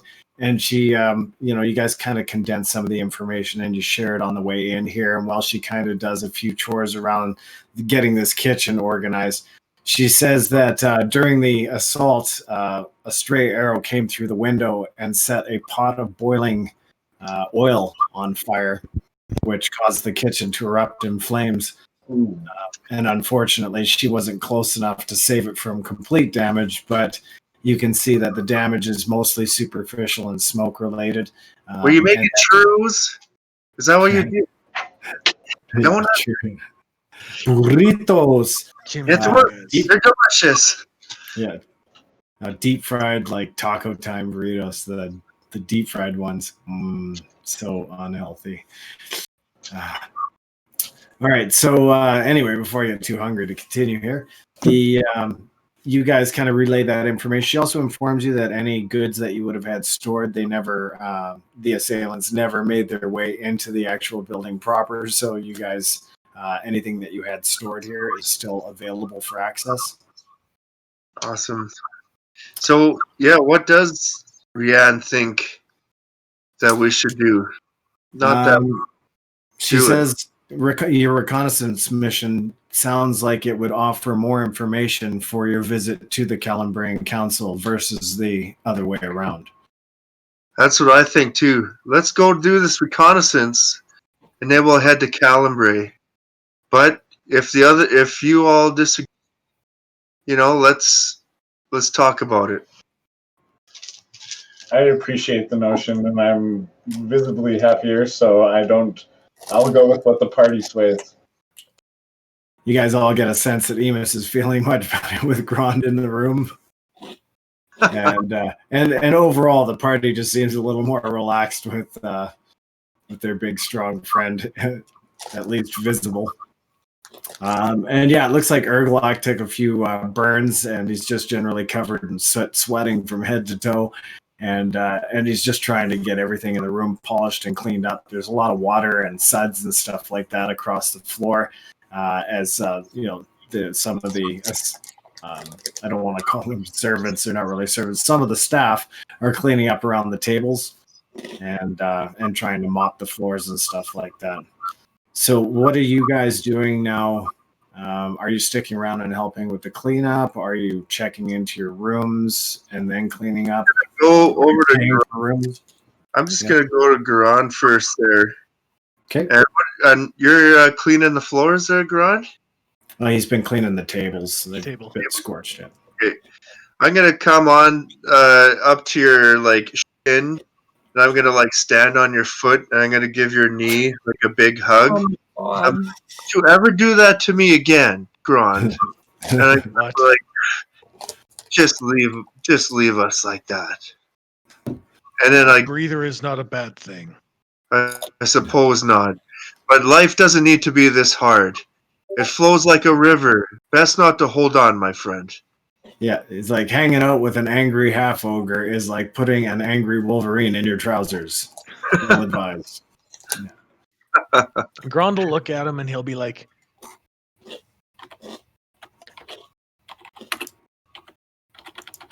some things are difficult to earn and some things are easy to lose.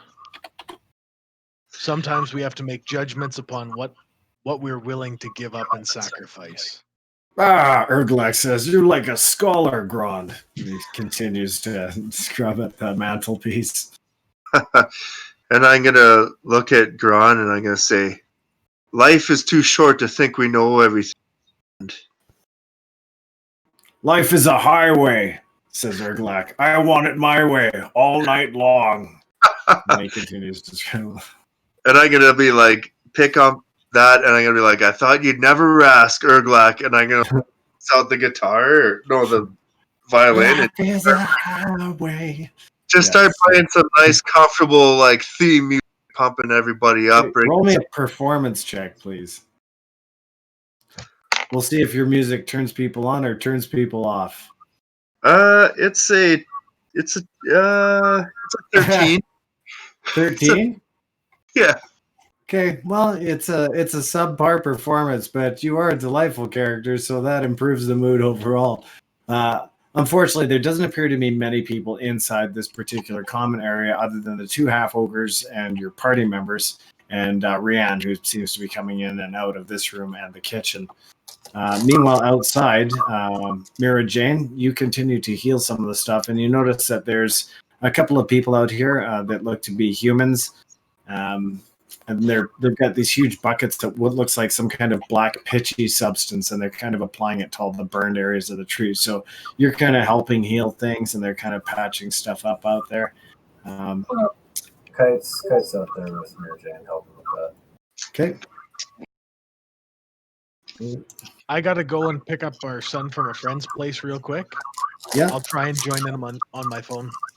Okay, well, actually, this is actually not a bad spot to leave it right now because you guys have to springboard from here to wherever you're going next. So what we'll do is we can cancel this episode for now, if everybody's all right with that. Doesn't matter. Keep rolling. We still got a half an hour or so. You got 25 minutes. Yeah, I'm cool. May as well just stop. Yeah, it's up to you guys. We'll take a vote. Everybody that says continue, I'm good to continue. Whichever. I think it's a good spot. All right, so let's keep going then. All right, we'll keep going. You go grab your son there, buddy, and we'll catch you up here shortly. Yeah, let's just kind of role play it out a bit here in this tavern. Yeah. So And- you guys are standing there, and clear across the room, you hear Grond's belly go, and Grond kind of looks at you, and he's like, "Oh, that's not gonna hold." And you see him barrel it back towards the far end of the room and disappear around the corner. and appear behind Calyndra. Yeah, so Grond disappears from sight. You guys lose sight of him, and you're all kind of doing your thing in and out of the giant tree house, so to speak, that is Drake's Hollow. What's everybody doing? I'm gonna go to Emus, and I'm gonna be like, Emus, are you feeling better? Is there anything you need, my friend? Oh, it's muted. Muted time. I want to start giving out awards. I wish I had like a fart sound effect or something when people were muted and they start talking. Like, we're just like, where it's like, fa la la la la la la la la. Like, Is that fixed? Yeah. there we go. Yeah, we can hear you now, buddy. That was the broadcaster one. Sorry, not Discord. Yeah, no, I'm feeling much better. Like I found my lost puppy relieves. Nerves are back to at least a little bit back on the spectrum where I was more on the. There you go. That's awesome. I'm gonna give him a little neck rub. Oh, really? Okay, so I'm trying to picture this right now. Like, I know what Emus looks like, and I know what Bops looks like, and try to picture this little, like, Patrick Swayze, Demi Moore ghost moment going on with you guys there. Yeah, it's a little tough to take. Like, I can't unsee that shit. Like, tantalize them with, like, the tip of my magenta beard. It feels like Next level. bending down or leaning over to accept this, so I'm pretty vulnerable right now. Yeah, so I'm like, just let it go. Just let it go. so It's okay. Erglak's leaning on the mantle trying to figure out what is going on in the center of the room here as Like, don't judge Erglak. Bops' magenta beard is like tickling away at, you know. I was like, you don't know the gnome until you know the gnome. That's disgusting. There's no face like gnomes. So yeah, you guys see this tender moment. Meanwhile, outside, you guys can see that earlier caravan that bypassed you guys, kind of gave the big argument in the middle of the road a wide berth. You can see that they're just parked at the south side of the road, and they've just looks like they're unloading or changing out some goods with another couple of people who have appeared on the side of the road. It looks like a fairly normal transaction, but they are doing it quite a ways from the entrance of Drake's Hollow towards where the northern road heads south towards Sember. At some point, we have to offer the storage bin up to MJ to pick what she wants, and maybe we could talk around and see if there's someone that could get in the smelt and customize it to her size. Yeah, that's a good idea.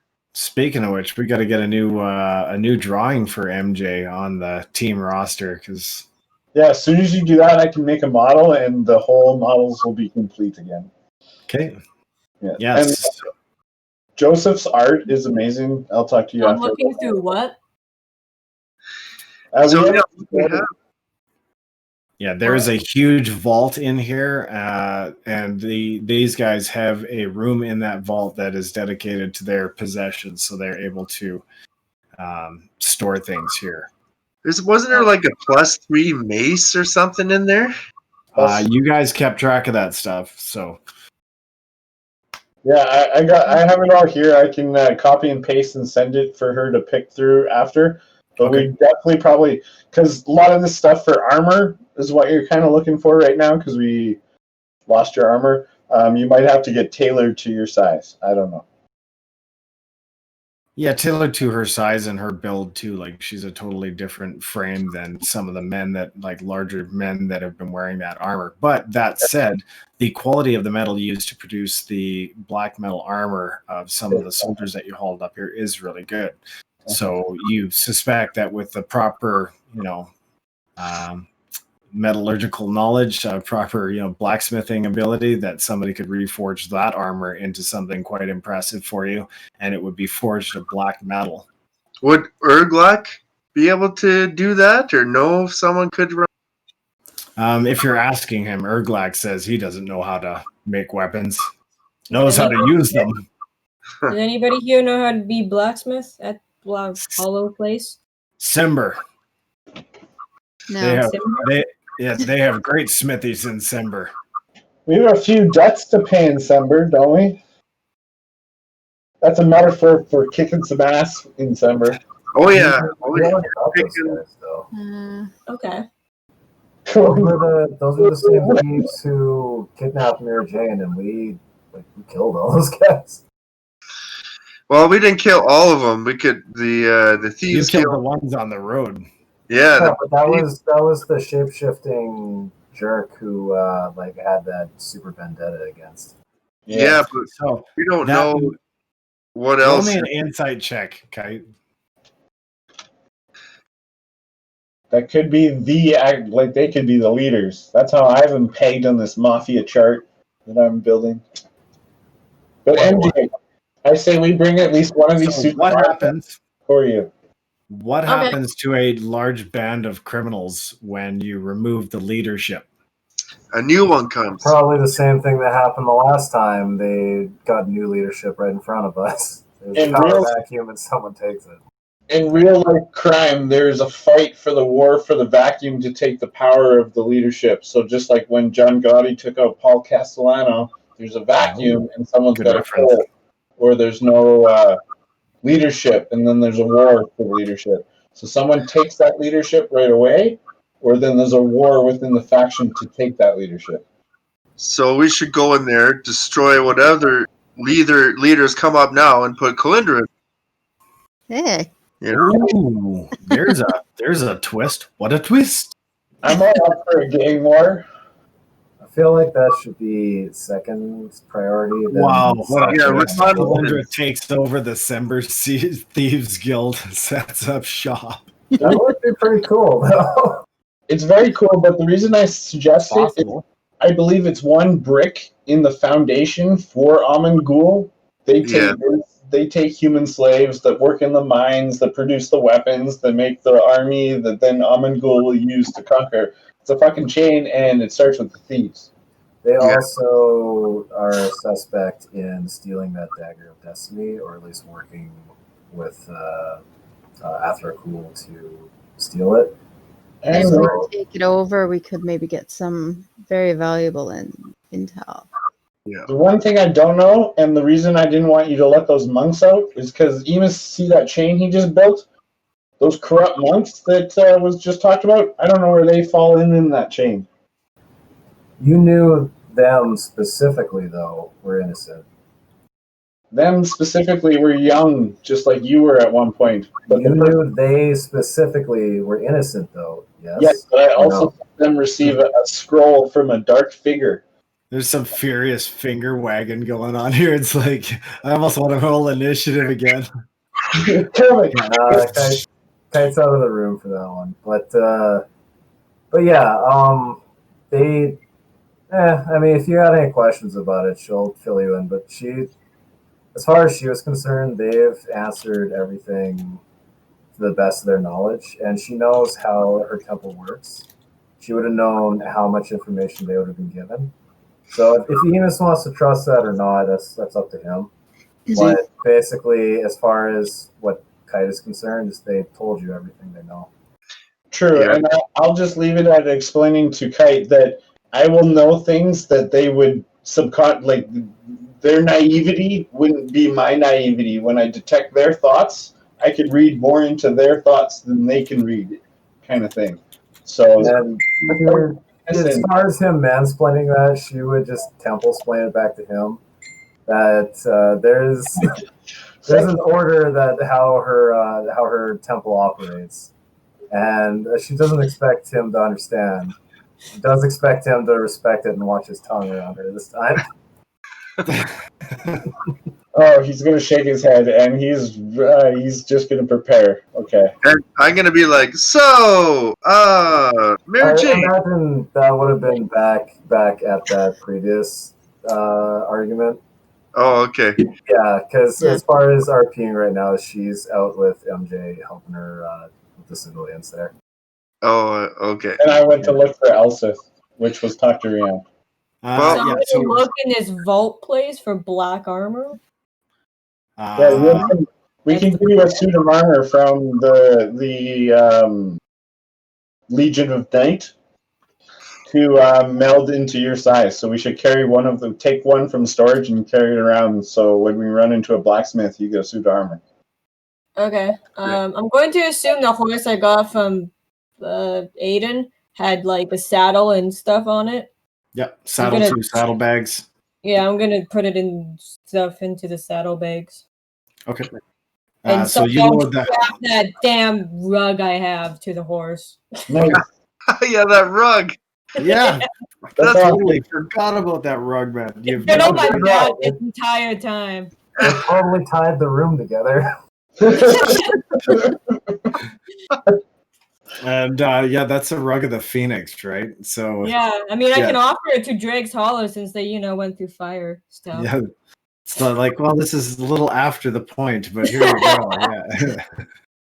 So, last question on that suit of armor thing. There was one that had a body burnt within it. That I think that was Bops doing some heat metal shit. That was pretty. So if you want that one, hey, but the rest you can take another that's probably cleaner. No, I'm going to assume that all of those were kindly prestidigitated by either Bops or yourself. All right, I'll fix that. Yeah. I just said blistered skin within. Okay. So the deal then is that either somebody with metallurgy, I'm not sure if Grond has blacksmithing or somebody else was taking that. But you would have to go to Sember and then give the armor to them, and then they would have to attempt to rework that armor over a period of 5 to 7 days to try and rework that armor and then get it suited for you. But then you would have, you would be able to use a nice suit of whatever the heck you wanted at that point. I mean, there's enough plate in there that if you sacrifice 2 suits, you could probably produce a suit of full plate. Oh, do you want 2 suits? It would be hugely cumbersome for her, though. Remember that DM's max AC or the high AC sound of plate mail or sound of sad plate mail or whatever? That thing that I posted earlier where just because you're in like a thick suit of plate mail and your AC's high, just wait till the DM asks you to make a dexterity check. Yeah. I'm just saying we had 3 to pick from. If you want 2 to make a full one, you can minus that and add it to yours. It's up to you guys. Grond, proficient in full plate armor? I don't know if I am. No, but I mean, you could make a suit and you could, make something that's a little more appropriate to the suit that you were missing now. Yeah, I'll probably want to get it made closely to the image that I don't know I have in my brain yet. Okay. Yeah, tell us about your armor, Mirajane. Like, you're talking about it a lot, and, I want to help you find it. Like, what is it we're looking for? So you want to describe, like, your ultimate suit of armor? I'm going to go back 2 seconds and say that I don't know what I have in my brain yet as to what I want it to look like. But, what's the story about it? How come you know it and it's yours? Way to test her improvisation skills. I'm gonna have to range check on that. As I flash, my life flashes before my eyes. So yeah, she kind of describes something similar to this. Oh, I look sexy. I'll take it. That's awesome. Yeah, so you're looking for some boots and like a mini skirt and. Yeah, don't you know it's super great. You guys have like that picture of the elf wearing the fantasy ladies armor? Which is like, why am I wearing just like a metal bikini? And she's like, gross. Yeah. I'm So gonna basically tell you like a short story of that it was gifted to me from my family that I no longer have. It is your family's armor. Well, I will do my best to search this armor out so that you may wield it again. So roll some insight, Gonbot. Oh, Is there a way that you could describe it to me? How well do you know it? Did you look in chat? Oh, did I? Yeah, Yeah. look in chat. Sent a picture. Yeah, look above the one with the arrows in her. Yeah, no. Okay, so if you can describe that, and I can sketch it out properly, and do maybe a rendition, we might be able to roll for like a extended type of locate object while we're near something if we're hunting for it. So roll me an insight, Emus. So what did you get for your insight, Gonbops? 14. 14. So at times of enlightenment, that you hear this echoing DM's voice in your head. How did Mirajane end up with the box and without her armor? Who was she being transported by? December What's or in the box? What's in the box? December. So, okay, so I'm just going to leave that there. And now, Emus, what did you get for insight? 16. 16. Okay. So do you remember what you were talking about just before you made that roll? Trick question. Oh, Emus in his keen mind would. That's his trait. But He says it like times. That's funny. Okay, so Emus, you kind of guess that if it doesn't work for a locate object spell, that at the very least your drawing of the armor may help you when describing it to other people and trying to locate it. So, I mean, it's not magic. It's literally showing people a picture and saying, "Hey, have you seen this thing?" Dog. Yeah. Have you seen Grond? Okay, I get that. That will work. Plus, locate objects like a certain range. We have to be close to it. Yeah. So, Or we take that suit of armor and we take that picture and we make that in the meantime while we're finding your armor as a side mission. so yeah, you have to be within 1,000 feet of the object for that to work. That's a pretty good range. Yeah. We can go to the middle of December where you probably got kidnapped. And So, in order for this to work for you, Emus, you would have to be within 1,000 feet of the suit of armor that you're looking for, and you would actually have to have some kind of mind meld between you and Mirajane in order for her to impart the memories from her mind God. of what that armor looks like. So, because you would have to have seen that object first, so you would have to see it through her mind in order to be able to identify it for the locate object spell. there's a way to do that, but I would have to ask her permission for me to He enter. just starts leaning up on this. He's like, pawn far. I mean, I'm pretty hell bent on finding it. I'm sure I'll do anything at this point. So at that point, I would have to take a night's rest and re-prepare my spell list because right now that's not prepared.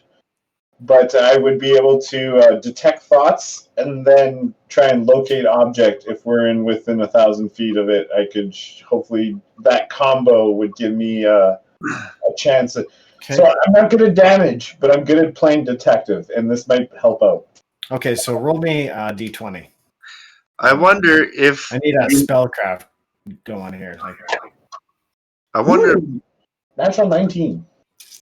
Okay, so hold that thought, Bops. So with a natural 19, you manage to communicate with her, and she manages. I'm gonna actually get you to roll D20 as well for me, Mirajane. Okay.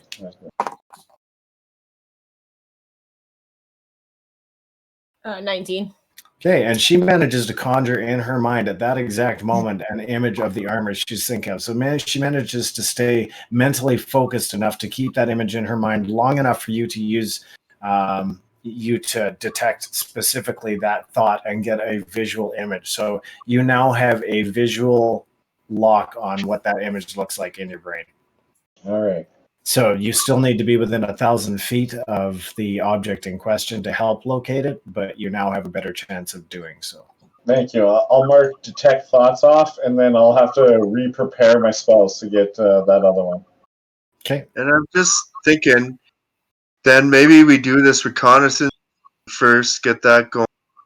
Then we go to Sember, find out what the hell's going on there. Maybe there, within 1,000 feet there somewhere, and we like figure out what's happening with these thieves and their role and everything. And then we go to Calyndra to meet this council. Oh, well, you guys are so nice to somebody so new. Well, we know it's important to you, and the fact is, if you have this really strong mini skirt on, you'll be powerful forever.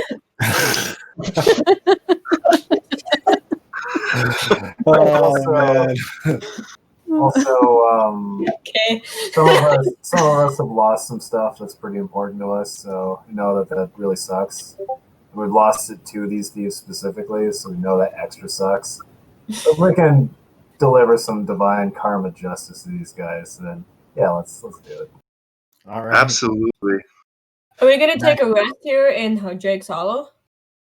Please. Yeah, we could. Is my Ava gonna freaking talk to me, or am I gonna have dreams? Ooh, yeah.